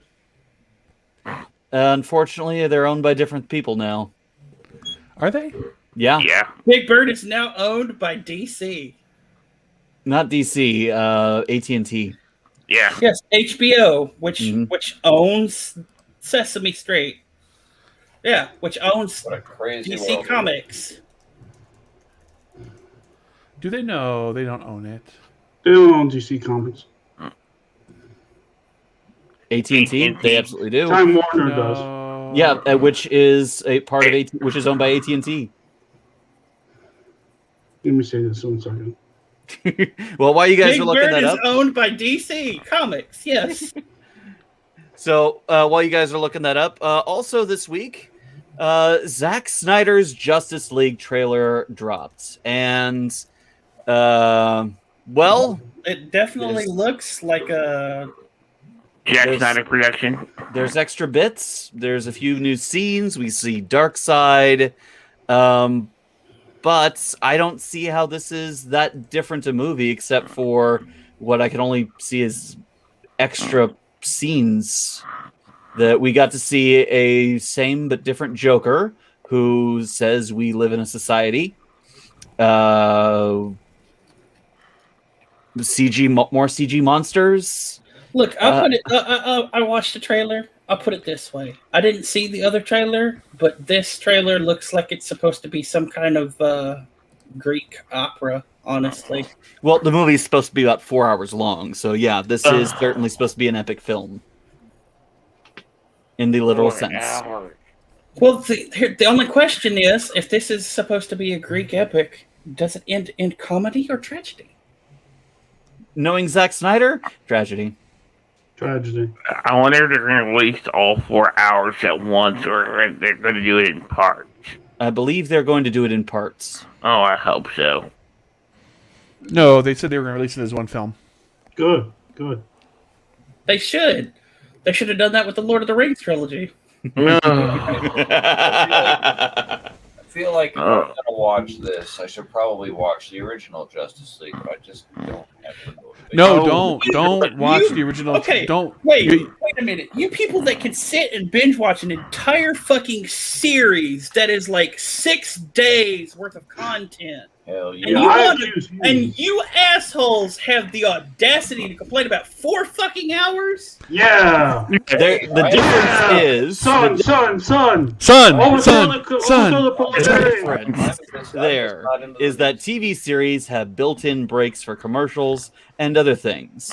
When you're talking about a film, it's meant to be a one-sit experience, except in the case where you have extended films like Justice League or Titanic, where there's a built-in intermission halfway in between. So yeah, you can sit there and binge something, but you get breaks in between. Jason. The world's smallest violin plays for you, Ross. I'm sorry. I understand in the We, DC we, universe. we literally live in digital land world where you can pause movies now. Yes, I'm just gonna say, unless you're going to see it in the theater. how many people wanted to see the super extended cut of Lord of the Rings movies, where it was nothing. How many people Even the actually trees went and walked in paid those to- movies, Randall. Even the trees walked in those movies. How many people actually went and paid to go and see that in a theater? There's a I did reason, not. like, people, like, I feel like there's a reason people defend the Lord of the Rings extended cut. Those are actually. Because it was good. It was real good. Yeah, that's easily one of my favorite film trilogies. Well, as long as it's not Harry Potter. I'm not saying that Peter Jackson and Zack Snyder are on the same level, but give the man a break. Let's see the movie first, and then let's see if it was worth it. All this time and effort. Well, We'll see. I'm not saying that it's going to be bad. I just want to see Superman without the bad CGI mustache removal job. Meanwhile, but how will we know it's the good Superman though? Is some beard? How do you know it's going to be a good Superman? Because it's the good Superman without the mustache. Because it was so bad. Like, I mean, I haven't seen this Justice League yet, but the stills of him from that movie look so bad. Speaking of bad Superman, and now good turning good is Superman and Lois starts here in a few weeks. That is correct. From CBR.com, Superman and Lois is a super hit on Rotten Tomatoes, even though the series isn't out yet. Rotten Tomatoes funny algorithms. People are pretty excited about it. Have Superman back on the small screen, paired with Lois in a loving relationship, and with twin boys. Which is super only twins. a strategy. The Berlantinium continues to expand. And contract with the end of Supergirl this season. Yeah, that's sad. And Black Lightning. And Black Lightning. I didn't really like that show. I just couldn't I didn't get like into it it. either. I tried. I just couldn't get into it. I It usually reminded me of Luke Cage, but with like lightning powers. I was like, they didn't do anything different. Look, I liked Luke Cage a whole lot. Out of all the stuff that we just covered from the Marvel stuff, Luke Cage is the one I want to see on Disney Plus. That's the story that was getting fucking good, was Luke Cage. That's one I hope they bring back. It was good to see a single father on the screen too. By the way, a responsible single father, not like, hey, there's some more hoes I haven't screwed on the corner, that sort of shit. Which is like every single father in every sitcom. So the show is set to air on the 23rd of this month, and it's currently sitting at 89%. So yeah, I'd say people are pretty positively excited about this. Is that the critic score, or is that the actual tomato score? User score, but it commenting the Todd Helberg helmed series as fresh. So I think this is just user score. There's no critical score yet because no one's been able to review it yet because it's not out yet. I thought Rotten Tomatoes was specifically getting rid of pre-release scoring for shit unless it was critics. I think that's just movies. I think it needs to apply to everything, don't you? No, it is ahead of its February 23rd premiere on the CW. Critics have given the superhero series a Rotten Tomatoes score of 89%. Okay, so it is the critical score from previews. So the critics like it. That means it's going to suck. I hope not. I mean, from what I saw the previews, it actually looks promising. So yeah, we give it a good chance. I think also the Flash starts this week too. This upcoming week. I certainly hope they don't continue to tread the treadmill. Same old. I hope not. So from the synopsis, it's paraphrasing. The show is going to be set in Smallville, with Clark and Lois raising their twin sons in the small town, trying to give them a similar upbringing to the one he had. So that's interesting. Pretty much, they both lost their jobs in the city, and they moved them out to the country. Well, they have been away for a little while. Yeah. It's most likely that the twins started demonstrating powers, and they decided that for everybody's sake, it was best to get them out in the country. Which is a good idea. Less people to gawk on a farm. Yeah. They're twin sons, Ursa Major and Ursa Minor. Let's see. Are they named in the synopsis? I can't quite find it yet. Only I just wonder if they're gonna go like what storyline they're gonna go with this. If they're gonna do the one where Joker blows up Metropolis and kills your family, or That's Injustice. That's not going to happen here. That's a completely different timeline. Looks like it's going to involve Lana Lane and her husband Kyle and their rebellious daughter Sarah. Let's see. Lois's super love father, triangle. General Samuel Lane. Didn't Michael Ironsides play him? Different lane. Daniel Walsh from Nip Tuck. Oh. Different lane. Different lane. A mysterious stranger and impassioned self-made mogul Morgan Edge, played by Adam Rayner. oh, okay. Okay, so an interesting lineup, an interesting synopsis, and a curious but fun-looking premise. And I'm interested to see where this goes. it's a 2-hour premiere. Nice. So, are you guys going to be watching this regularly, or are you going to wait for it to all come out at once and binge it? I'm gonna watch it because I'm also watching the new Batwoman this season, which is actually not bad. It's actually surprisingly better. With this new actor, so that's a thing. Let's see what else is starting. We got Superman and Lois, Flash. Legends come back this season. I don't know. I I haven't paid attention to the Berlantinium for a little But- bit. There's not going to be a crossover this year, so we're not going to do. They're not doing it because of COVID. They're not doing a crossover. Makes I know sense. that. Yeah, so that's kind of, it makes sense. Kind of sucks, but it is what it is. Any other final thoughts? I'm not a big DC guy, so. Not a big Alright. Superman fan.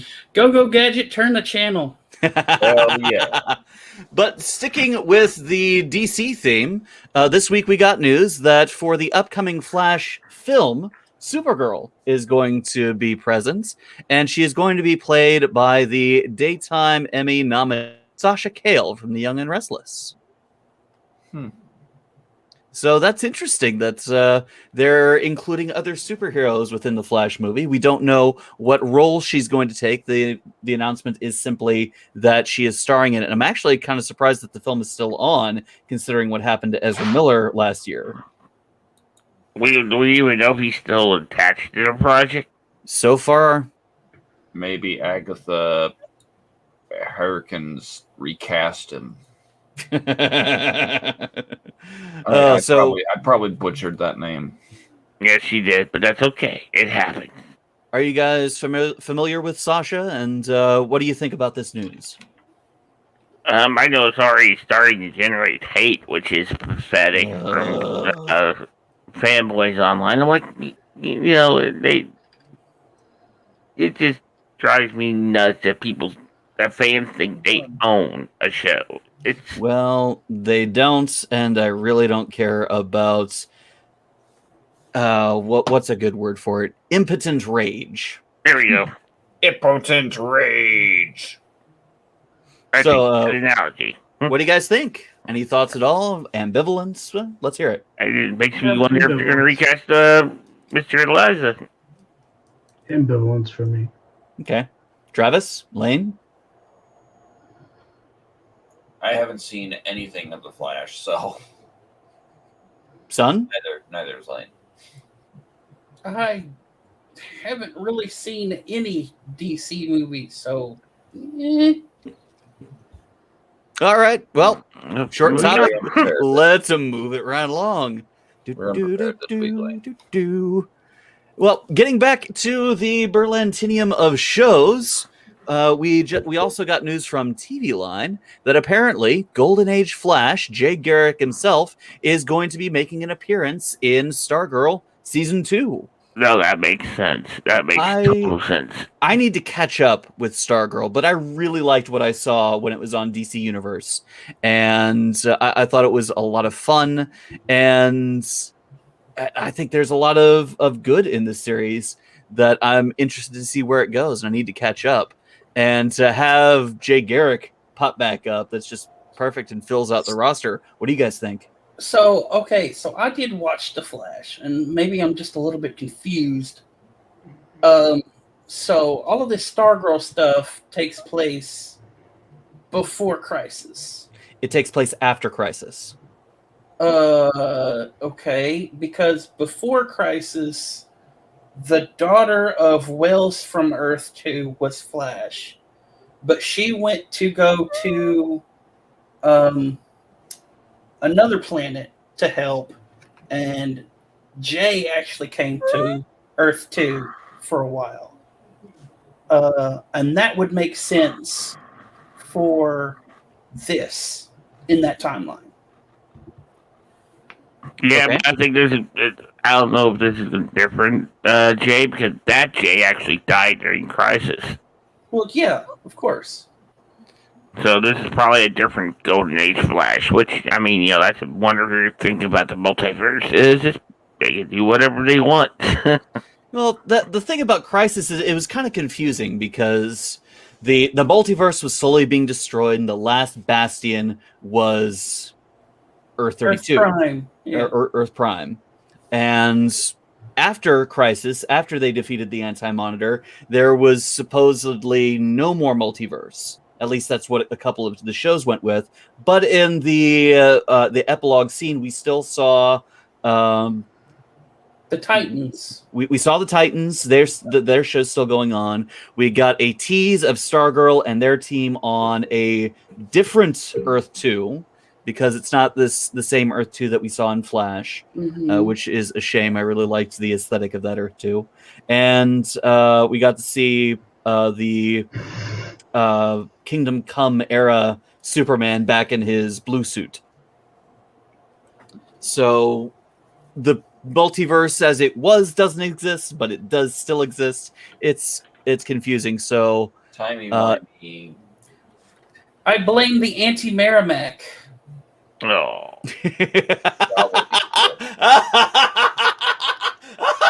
Yeah, I got Ross with that one. That was a good one. See, that was a good one. Yes. I don't get your geek. I Monitor get that reference. Merrimack. I get that reference. That's Civil War. Yeah. Yes. I Think used about to be it. obsessed with that battle. The monitor is Thanos.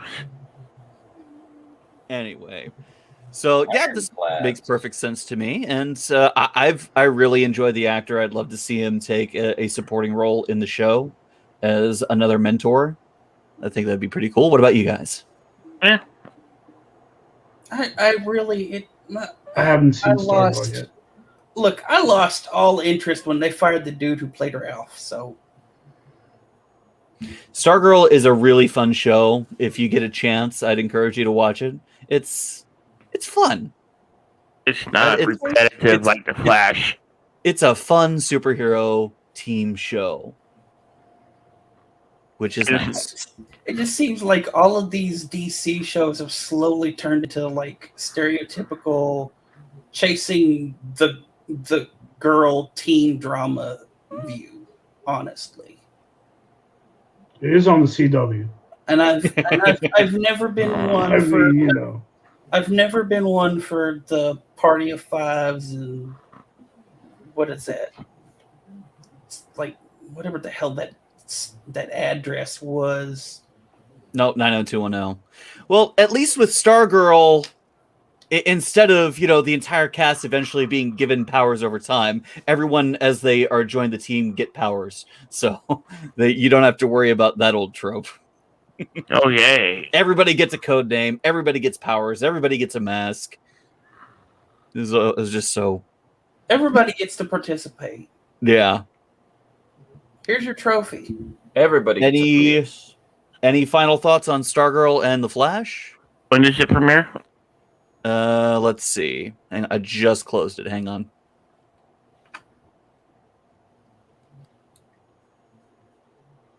It does not say. No, right. All right. Well, let's move on to Get our on with final the topic, and the we one know I've been you most wanna looking talk forward to about. tonight, the trailer for Mortal Kombat has arrived.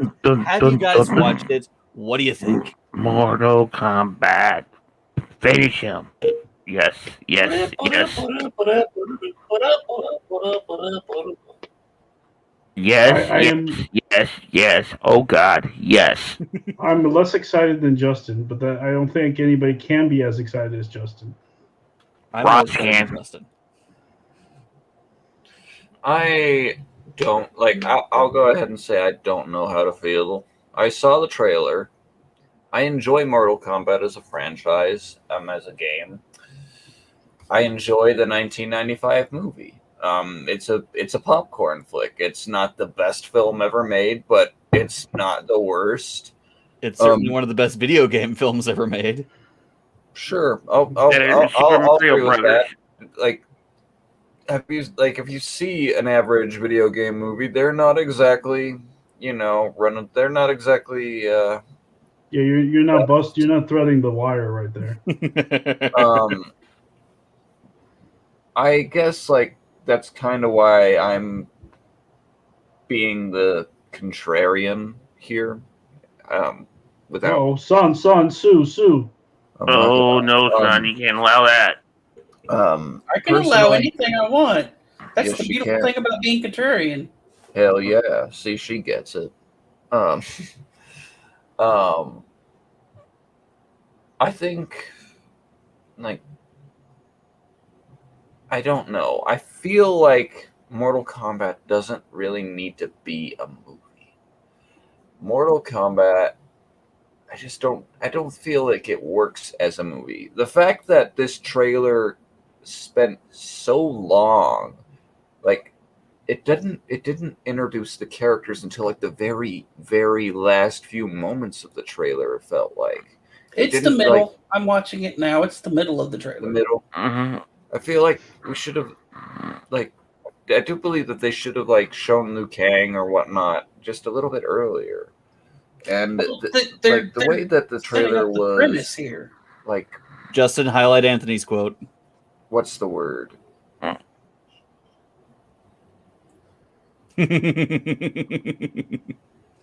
Perhaps, but I mean, like, if they're taking as long as they are with the premise, I feel like it feels to me like there might just be a little too much exposition in the potential final product. And It's possible, but you it also got to makes remember me there. worry that this movie will be clunky. It makes me worry that this movie will be more focused on like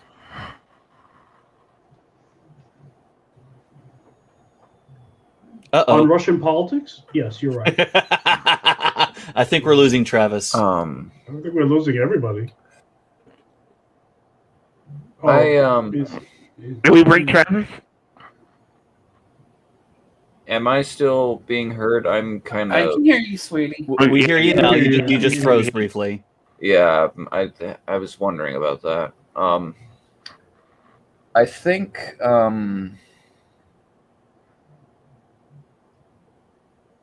I'm worried that this will focus more on like it feels like they might be trying to go for shock humor, and I get that Mortal Kombat is all about the shock and whatnot, but I feel like that's more of a gameplay thing than a movie thing.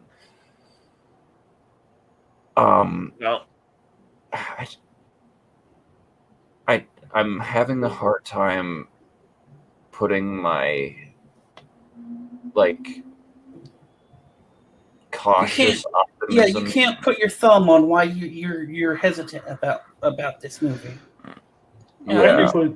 I could put a little end cap on that because I feel the same way as Lane and Travis. I feel that the movie's not going to be as good as people want it to be, and that's going to be leading to a huge disappointment. And I feel bad for all of you, not for me because I'm not going to see it, but Well, there are some things that give me a little pause. Son, did you have anything to say first? Well, I've noticed that. Well, because of the circles I run in, Oh, boy. everybody, all of the people I've been around, have Talk been about complaining. assless chaps. It's like everybody's been complaining. There's no Chun-Li. This is a massive hate, whatever, because there's no Chun-Li, and I'm like, you're the same assholes who will bitch and complain that Chun-Li gets fucking ripped in half or has her spine and head detached from her fucking body because she's an Asian lady. Yep. Chun-Li's not a Mortal Kombat character. She's a Street Fighter character. See, look, I've never been in this film franchise or these two games, so I don't know what character they were talking about. Well, if they were talking about Katana, she was in there just briefly, and we definitely got a full view of Melina's horror show of a face. Did we see Johnny Cage? There is no Johnny Cage as far as I can tell, which I thought kind of he leaves was me with the disappointed. dragon tattoo on his chest. That's not Johnny Cage. That is an original character created specifically for this movie. So, I'm watching. I was just watching this trailer and listening to Travis's hesitation and knowing as little as I do about Mortal Kombat. Yeah, Mortal Kombat is a great action flick potentially, but it does require the exposition going in. You have to have it. Well, And I think that's what they're trying to do with this original character. Give the audience a point of reference to go in with. Right. Which there really wasn't before. All the characters that we had in Mortal Kombat were all seasoned fighters, martial arts characters, literal monsters, and a action movie star who does his own stunts. So, although I'm kind of on the fence about the character, it kind of makes sense that to put this kind of nobody in there to be kind of the surrogate of the audience. Yeah, you have to give the normies an end to the franchise. Otherwise, they're going to be completely and utterly lost and go, look, it was great, but the movie's just shit because I didn't know what the hell was going on. Mortal Kombat. Well, as we mentioned, it's not the only time that Mortal Kombat has been adapted into a film or even in live action. In the early 2000s, after Warner Brothers acquired Machinima, they used that studio to make a web series called Mortal Kombat Legacy, which was absolutely fantastic. Everyone's favorite Borg, 7 of 9, played Sonya Blade, which is awesome. She featured heavily in the trailer. They had a stellar cast for the entire series. Second season wasn't as good, but they did get Casper Van Dien to play Johnny Cage, which was fun. And they brought back the original Shao Kahn from the first movie, which was pretty fun too. Bad and the Son also did a Scorpion versus the White Ranger battle. Bat and the Sun, yeah. Yeah, which actually had Jason David Frank come back as White Ranger for that little short. It was actually badass. So I'm hopeful for the movie. I like what I saw in the trailer. Their version of Goro, the four-armed monster, was pretty awesome. In the brief time we saw it, Sub-Zero is absolutely brutal in this trailer, where he freezes Jax's arms and shatters them. That's how he got those killer robot arms. Scorpion, as we see him, he seems human most of the time. But it looks like we are going to get that moment where he goes from Hanzo Hazashi to the undead revenant's demon of flame that is Scorpion, flame, rage, and hatred. Like this might be part of my caution or cautious approach with the movie. It feels like they are sticking in a lot of backstory into these characters, and it feels like it might be very clunky because of it. Like, his arms were shattered by Sub-Zero. Scorpion used to be a human until he made this. I can't remember the exact backstory. I just know that like he's an undead hellspawn now. Sub-Zero massacred his clan, killed his family before his eyes, and left him for dead. He made a deal with essentially the devil to seek revenge in exchange for his service and his soul. And it feels like they're sticking in so much backstory into other characters, and they're sticking in this original character. It feels like this is going to be a very clunky movie. I don't think so. Because what you've said so far shows me that they're only following one story. And that's Sub-Zero. He does seem to be the central antagonist of this film, at least as presented in the trailer. You should really just chill out. Okay, Arnold Schwarzenegger, you don't need to be Mr. Freeze anymore. I'm not. I almost said it. It was also pretty cool to see their version of Kano, the Australian guy with the laser eye. Look, I look at this and I look at the trailer and I see this is going to be a Sub-Zero story. What you're worried about in back history, yes, that is always a possibility for other characters to have too much backstory. Cool. It looks like we're following Sub-Zero and we're getting those other characters' backstories in snippets as it pertains to following Sub-Zero. My problem is that this is a video game franchise has never interested me. I never was a big. I was a Virtual Fighter fan, not a Mortal Kombat fan, and I was more into Street Fighter than Mortal Kombat as well. Well, as long as Sub-Zero doesn't say the following: "The Iceman cometh. You are not sending me to the cooler. Stay cool, bird boy. All right, everyone, chill. Cool party." Okay, I understand what you're doing now. It hurts. Stop it. Stop it, please. As long as you know, stop it. No, no, Mr. Freeze puns will be okay. No, Mr. Freeze puns are never okay. You know, if he says, "Allow me to break the ice," he's the ultimate dad jokester. You people are just hateful hatred. Never leave the cave without your back credit card. Adam and Evil. Everything about that movie is just painful. It's wonderful, you mean. It's a work of modern art. Tonight's forecast, a freeze is coming. It's not even ironically good. It's just bad. I know. It's delicious. At least Super Mario Brothers was ironically good. Let's kick some ice. Stop it. That was the last one. Okay, so we've reached. I believe that was. What we gotta do with aliens now, Luigi? We're the aliens. It's Super Mario Brothers movie is actually an underrated good film. Yeah, it is. Let's really bring well this sudden done. shit show to a close. Well, at least we don't have any more assless chaps. Anyway, so we have come to the end of the show tonight, and look at that. We're under 2 hours. Awesome. Yeah, Carlos wasn't here. Oh, no, sorry. No, Sean wasn't here. It's all your fault. It's all your fault. So let's go with our favorites topic of the night. What are we watching? Let's start with Sun.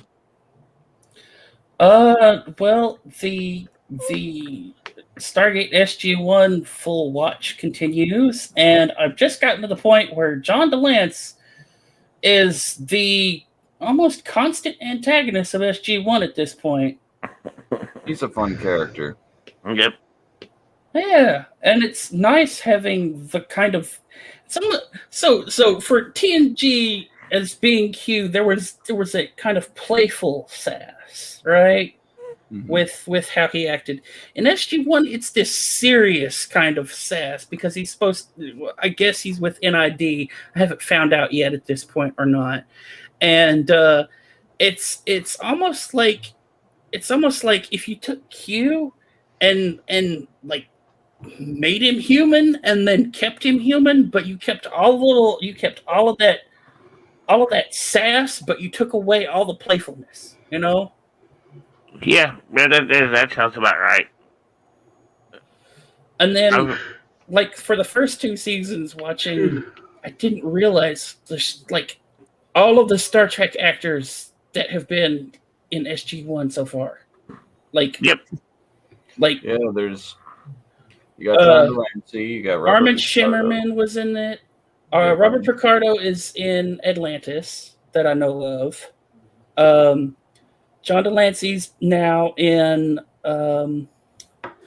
Marina Sirtis has been in an episode. Have you seen Renee Auberjonois yet?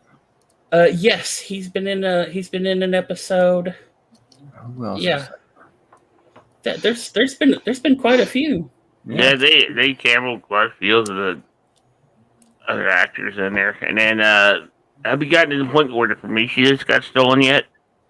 They haven't even premiered the thing yet. So Yeah. Okay. Prometheus is a later season thing. I'm in season 5. At this point, the last thing we've had is the Death Glider thing, hybrid things that they tried to build upon.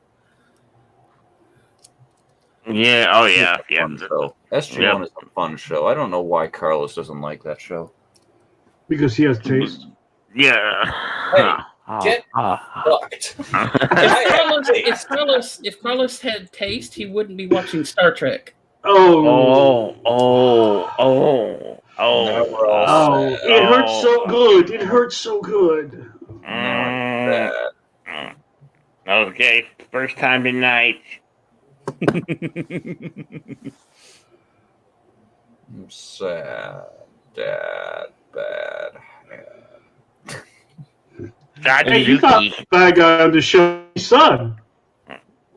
Oh yeah, I forgot this was up there. Godzuki. Anything else, son? No, not really. I mean, I've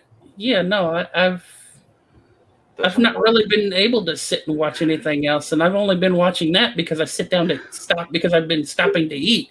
Everything else all week has been dealing with outside because of the weather.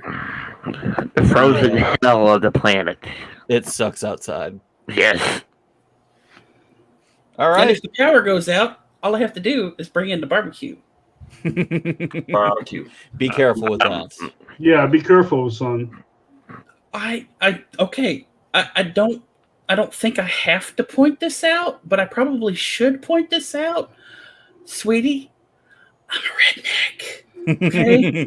We know. The being We know. careful, the being careful is a thing that does not occur because if it works, it works. And let's be honest, for thousands of years, well, not thousands of years, maybe a couple of 100 years, ships had fires below deck, and what were they made out of?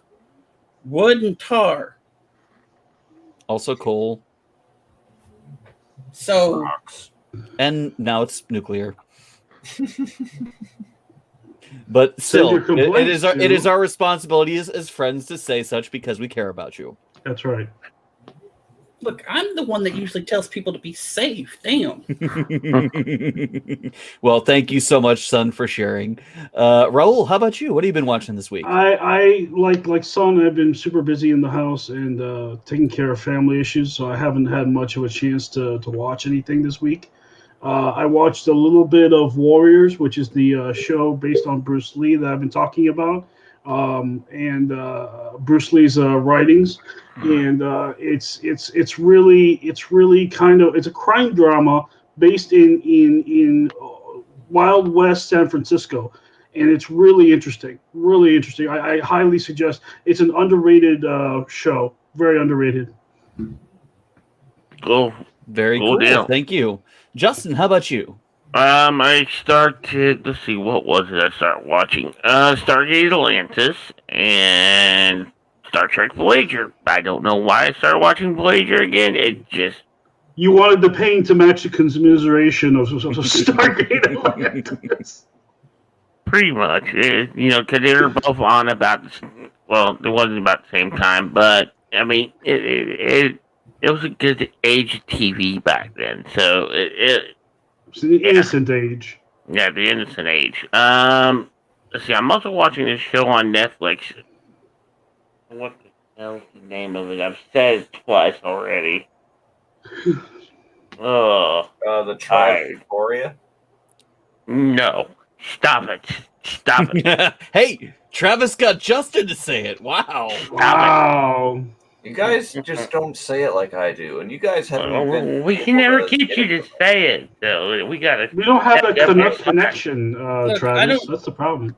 See, Okay, I don't, it's currently number I don't have a one. catchphrase for my righteous indignation, so. It's currently number one on Netflix right now. It's called Tribes of Europa. Tribes of Europa. Okay. It's actually not bad. It takes place in a distant future where there's been some type of a accident that's caused all electronics and power and everything on the planet to go dark. So everyone, humanity has regressed and broken off into tribes. Actually, it's looking quite good. So I got through the first couple episodes. There's only 8, I think. So we'll see how it goes. Very cool. Thank you. Travis and Lane, what have you guys been watching this week? This week on Disaster Piece, Yes.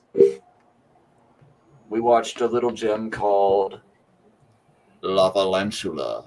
Oh God! Ooh. And this is basically exactly title what yet. it says on the tin. It's a movie about a washed-up movie actor who lives in Los Angeles, and a volcano suddenly erupts, and out of the volcano are hundreds and hundreds of spiders the size of my chair over there that spit fire, and oh my God. And do contract law Right, this. because they landed in Los Angeles. So basically, the size of the spiders from the original Jumanji movie. I haven't seen that movie in years, so I wouldn't know off the top of my head. What's weird about this movie is just the tone shift. At first, it seems like it's going to be very goofy. And then it starts to take a more serious tone. But then it starts to get like super goofy again. And then by the end of the movie, it just says, fuck it. We don't know what we want to do. And just starts like, it doesn't even jump the shark. It just dials itself up to 15. It doesn't go to 11. It just goes to 15 because it starts throwing like all these movie references at you. Like there's a cameo from Sharknado. And like the main characters do this like high five. It's like, I was with you in this movie. Can you help me with this? He's like, no, I've got a problem with sharks right now. And just walks off the screen like that was a thing that happened. So I have a suggestion for next week. And this What's isn't that? particularly a disaster movie, but in the same vein of the goofy, gets serious, gets goofy again, goes to 15, Southland Tales. Southland Tales. Yeah, it is a cracked out movie that features Dwayne Johnson. Southland Tales. I'll try and remember it. In terms of La Valensula being good or bad, it was the second best that I've seen so far in this disaster marathon. So take that as you will. We also managed to get in a couple rounds of Disney Roulette. And for those of you who need me to explain what Disney Roulette is, we have a bunch of Disney movie titles in this hat. They're written on slips of paper, and we, one at a time, draw a slip of paper out until there is one left. And that one slip that's left is the movie we watch. The catch is, this thing is filled with both good and bad movies. And whether we want to watch the movie or not, whatever is left is the one we're putting on. We watched The Cat from Outer Space not too long ago, which is actually pretty entertaining. I think it's very nonsensical a lot of the time, especially the way it ends, because the cat just makes the judge like float up, and I'm like, this cat should be held in contempt of court right now. But we also managed to watch, ironically enough, Frozen, and this was the first time I had ever watched Frozen. And yeah, we had fun with that, and we're probably gonna get in another round of Disney Roulette tomorrow. So we'll see just what we're up against. We've loaded it with a whole bunch of weird shit. Like we've got a loaded chamber here, folks. That doesn't sound good. Very cool. Well, I mean, like here's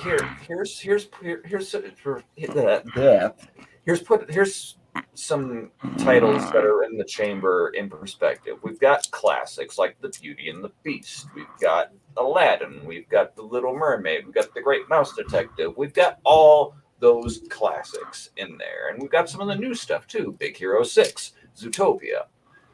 A whole bunch of fun stuff. We also have things in here like The Hunchback of Notre Dame 2 and the live-action 101 Dalmatians and like all those weird Disney sequels, all the live-action remakes, and a lot of very, very obscure stuff that is obscure for a reason. The Land Before Time 69. No, it's not born. Well, I mean, that's not Disney, so like Everybody loves boring. Because I don't think I could do like all the sequels of The Land Before Time. I love The Land Before Time, but those sequels are trash. Yeah. The second one was actually decent. It's been a while since I've seen any of those. All right. All right. Well, Wow, thank we you very actually much. Now it's my turn. Yes, it is. Nothing really new on the Cars with Faces front, but the lady and I finally had an evening to ourselves where we were able to sit down and watch a movie, and we chose Birds of Prey and the Fantabulous Emancipation of One Harley Quinn. That title. And it was a fun movie. I enjoyed it. It was clearly self-indulgent in a lot of moments, and Ewan McGregor's Black Mask never really felt sinister. He was certainly messed up as he just sat there with a bowl of popcorn waiting to watch Zaz cut Harley to pieces.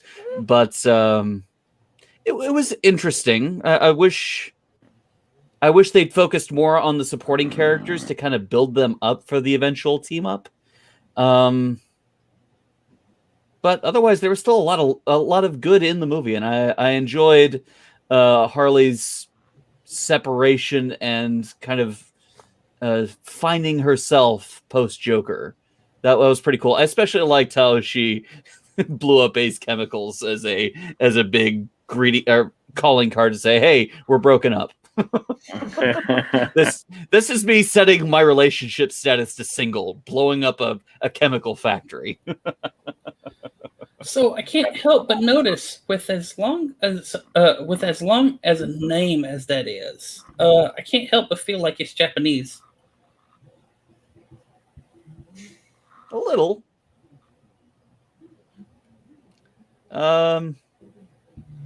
It was set mostly in and around Chinatown of Gotham, but yeah, it was a fun film. I'm looking for. There's another Harley film, isn't there, coming out sometime in the near future? I don't know. I haven't really caught up with it. Oh, so I learned something interesting in the past week. What's that? The original Suicide Squad movie. Mhm. That movie was actually edited by a trailer editing company, which is probably why it feels so fucking janky. Oh my god. Oh wow. Wow. Yeah, the video review from I Hate Everything on that movie is actually really well done. And he does point out the trailer bit there. Wow. The trailer company editing. All right. Well, that brings us to the end of the episode. In in pretty good time. Usually, we're just wrapping up our Star Trek topic at this point. Holy shit! It's like I said. It's just Sean's not here, but we didn't hate on Voyager for like 3 hours. So there you go. Oh, you had to bring Voyager up, and then of course there's that. These are the Voyagers. Well, we are going to be calling the primary show for tonight. Thank you all for joining us. So we are still for doing the Florida show Man this week. Yes, we are still. I'm Okay, leading into that, son. Thank you. Okay. Programming note: we will be back next week on the 27th to talk about all the geeky subjects of the week, with the events of BlizzCon and the last Nintendo Direct. I'm going to try and put together a For the Love of Gaming podcast at some point next week. I don't know what my availability will be, so keep an ear out and we'll let you guys know. Hope that you guys want to join me for that. The invitation is open as always. And if you are so inclined, stick around for our special rambling fun that is the Florida Man Weekly Showcase. Until next time, my name is Ross of Live, Love, Play. This has been The Real Super Geeks, and I hope to see you all again next week. Good night. And remember, you are loved and appreciated by just your being you. Amen.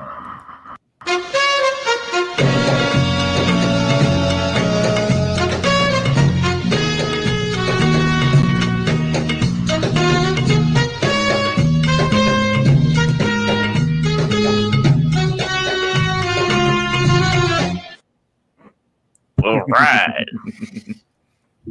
All right. You guys have a good night. Take care, Bye-bye. sweetie. Good night. Everybody. We're slipping not one stopping from him all night. We got one. What did we? Yeah. Huh? Back off the mic a little bit. Your breathing I was did. coming across a Yep. little bit. Florida man, not a vet, performs surgery on a dog and shows it on TikTok video. Oh, Ew. that's dark.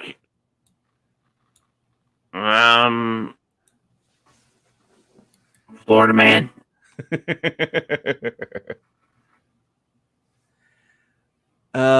Let's see. Florida man governor and partisan hack flies flags at half-mast to honor death of hate-spewing Republican talking head. Oh, Florida idiot. I mean, Florida man. Look, you can hate the guy, but you can't deny the fact that he was very influential in politics for Extremely years. influential. Not the guy, just the governor. Right, but the story itself also includes the dead man. Yes. Yeah. Rip Rush Limbaugh.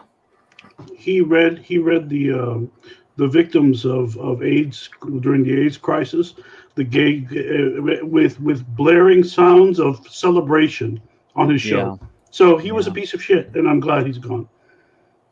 What was the Mark Twain quote I see going around a lot? I've never wished a man dead, but I often read obituaries with glee. But I've read a few obituaries with glee. So Yep, and he was going to celebrate. Yep. All right, moving on. We're at our core left. Florida man upset at girlfriend sets fire to Kentucky hotel room. Oh, good God. You're not even in the But same... Kentucky, so it was an improvement. Florida man. Two Florida women dress as grannies to get coronavirus vaccine. It worked. They were only caught on the second attempt. Only in Florida. Florida man... Go ahead, Ross. Florida man arrested for DUI. Florida woman wife booked for battering cop during stop. Florida man is a retired baseball player and World Series champion.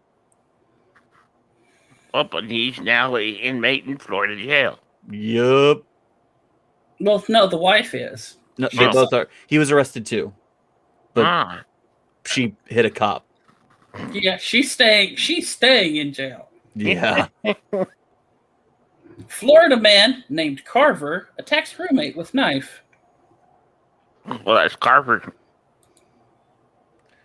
Florida man caught masturbating in Walmart parking lot. I'm lonely, he says.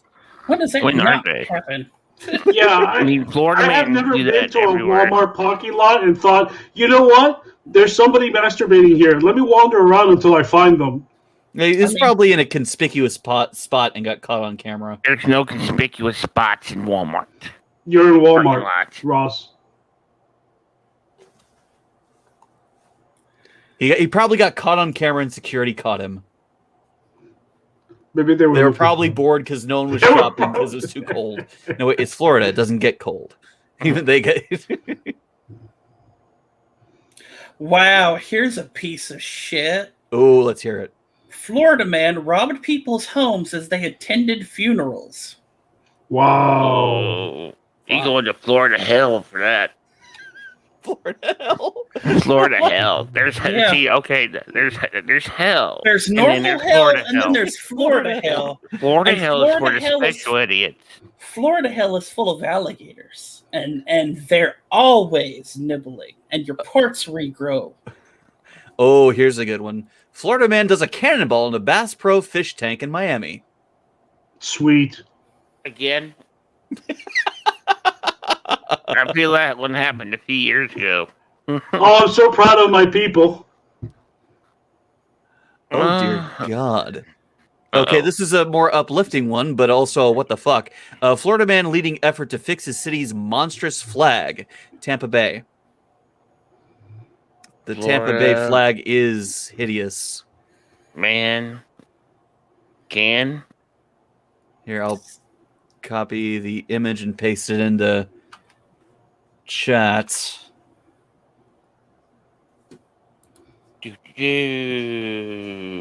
Let's take a look at it. Yeah, there it is.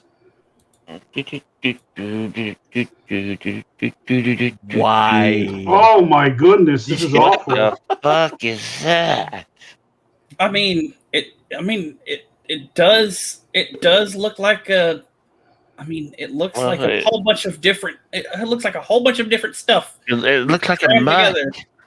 It looks like a mutt. It's a mutt flag. I mean, it does look like it's got like flavors of several different Biscotti. Caribbean flags like, Biscotti? mixed in with it. And it looks like a native flag as well, with the yellow and red stripe going down the middle. What the fuck is this? It's so busy. It's too much. It is monstrous. That's a good word for it. Most city flags have the logo I mean, in the to center. be fair, it looks just like it looks just like a maritime trade lines. Let's be honest. Well, that's what the city started as, basically a port, a very busy port. So But adapt with the times, Tampa. Come on. Oh, here's a So here's- self-owning Florida man. Go ahead, son. Okay, so this one is a little bit different. Florida man, neighbor calls police after mistaking parrot for woman screaming for help. what? Florida parrot. Florida parrot, Florida parrot.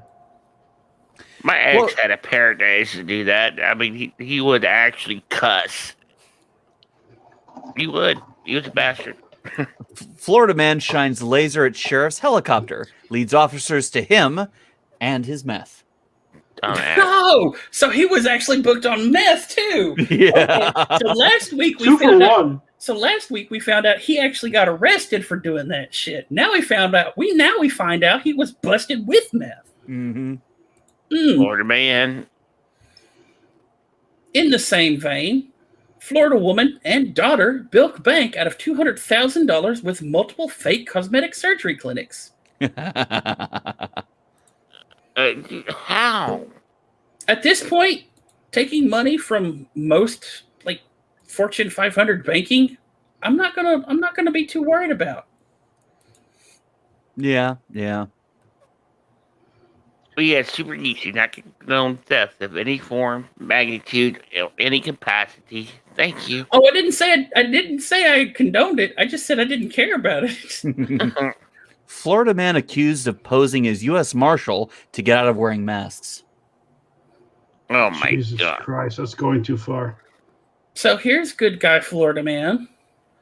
Florida man uses COVID stimulus to build garden, spread message of food independence. Nice. There are good people in Florida. See, hey, Well, there's also the good Florida man that was paying everybody's Christmas utility bills for Christmas. hey. Yeah, that's very nice. That So, this headline is weird for a Florida man story, but it's a good guy Florida man story because the sheriff is also a Florida man. So I'm going to change the headline just a little bit. Florida man sheriff saves other Florida man from cell tower jump. Uh-oh. Oh. So Good yeah, job, Florida man. Florida sheriff talked down a dude who was going to jump off a cell tower. Good. Good. Good job, for Florida him. man. Florida What man does whose that pants mean? caught fire during arson trial, also arrested on cocaine. He was Not a surprised. pyromaniac. Why Put his are pants pants on on fire? Fiery Oh. Florida man. Oh, Florida man steals ring from fiancée to propose to another woman. Oops. Dumbass Busted. Florida man. Now dead Florida man. The soon to be dead Or- Florida man. Or no balls, Florida man. Not one, but two women, because the second one's going to find out and be just as pissed off as the first. Oh yeah. That's a man with limited liability. Never piss them both off. Florida woman who repeatedly stabbed her sister with an EpiPen told cops that she was allergic to drunks. Yeah, that was something we covered last week, and it was confusing then too. I'm allergic to crackheads. Does that help? Oh. We keep running into the same fucking story about the dude who bought the Lamborghini. This one on Florida Man Reddit is certified Florida Karen. Probably boy. already covered it. Proud native too. Florida woman wants apology from Tom Brady for trophy toss during boat parade. No, that's new. That's new. Because Oh last my week we were God. talking about Tom Brady tossing the fucking trophy from boat to boat. Yeah. And with the way those boats were packed, I'm wondering what's the point of the boat parade in the first place. Okay, now hear me out. I know I said I'm the redneck. Don't read anything to what I'm about to say, okay? Uh-oh. Okay. We promise not to. Florida cousins wrangle 300-pound and 16-foot Burmese python on family property. Oh my god. There's so much to say, so little time. We got more time. We didn't. If taken anything other than literally, that sounded so dirty. Yes, I know. Dirty. When does anything not sound dirty on this show? Florida cousins. Dun, dun, dun. Florida man in camo causes wreck with poop truck. Flees scene with rifle case. Well, that's shitty. Mhm. But There was something manure about his maneuvers. Those are the shits right there. That stinks. Florida man threw woman onto bed, smelled her to check for cheating. I've seen. I think we did that one. That sounds Okay. familiar. Yeah. Well, that's also Florida, so I come here's from it Florida. could be so, a different one. Here's a nice one. Florida man credits COVID for finally finding a wife. That's nice. Yeah. Good. Something good for COVID. Okay. There's the Lamborghini story. Ugh. Florida man and mayor proposes to pay workers in Bitcoin. Well, considering the cost of Bitcoin, you'd only have to hand out ones. Yeah. Yeah, but with the volatility, what he pays out one day isn't going to be worth the same value the next day. That's the only reason why I haven't gotten it. Because, I mean, yeah, it might be great for right now, but it could change in an instant. But see, that's the thing. See, you never buy into it when it's selling high. You buy into it when everyone is saying, "Oh, it's over. The party is over." That's when you start investing, because then the volatility will change, and then you can steal other people's money by selling. I know you talked about the Florida man who turned his dead uncle's skeleton into a playable guitar previously. Did you also cover that might have been the latest act in a serial hoax artist? Really? No, didn't cover that. Apparently, the guy holds a rather distinct resemblance to someone who has pulled prank or hoax stories on the Florida media for years and years. I don't think it's in this story. Let me look it up real quick. Kind of reminds me of Andy Bickelbaum from the Yes Men. It's like after a while, you'd think people would know who this guy is, but nope, he still somehow manages to hoax people. And not just people, he manages to hoax news organizations, Wall Street organizations, and like huge corporate organizations. Dude was literally, like, Andy Bickelbaum was literally able to get like a college presentation over the future of McDonald's, like he was a McDonald's representative. And the actual that whole actual thing was him with a whole bunch of regular McDonald's cheeseburgers, but the presentation was about him, McDonald's recycling waste to make new burger patties. So supposedly, the guy who made the guitar named Prince Midnight, his real name is supposedly Iago Annex. Iago Annex. Yaagoanax. That almost sounds like God ass.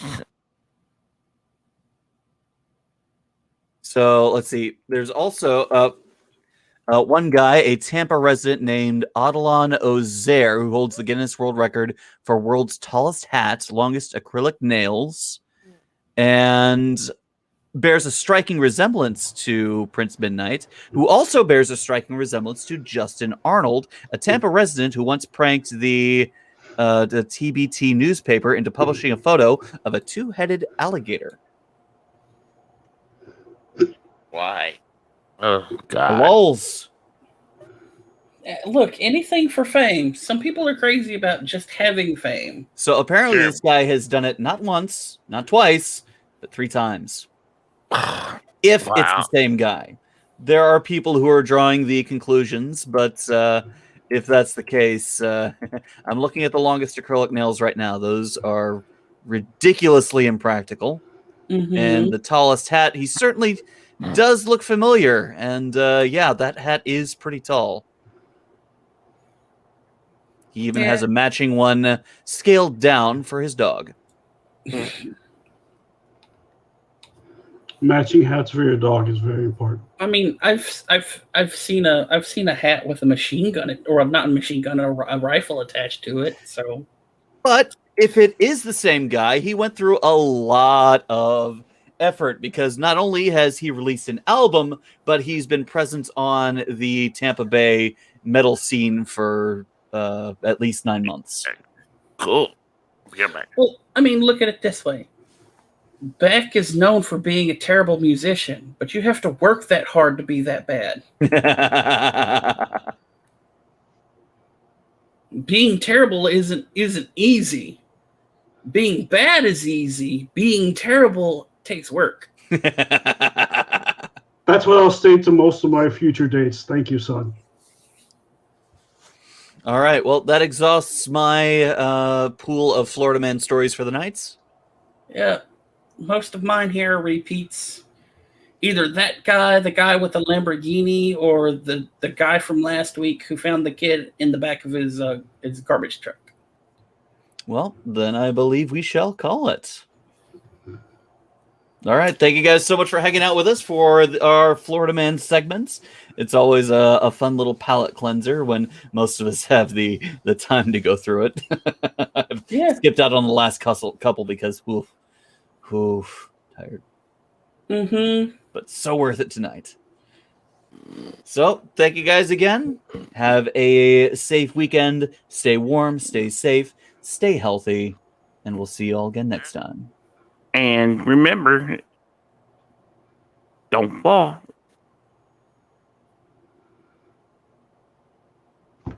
And it's not going to play. It's not going to. There we go.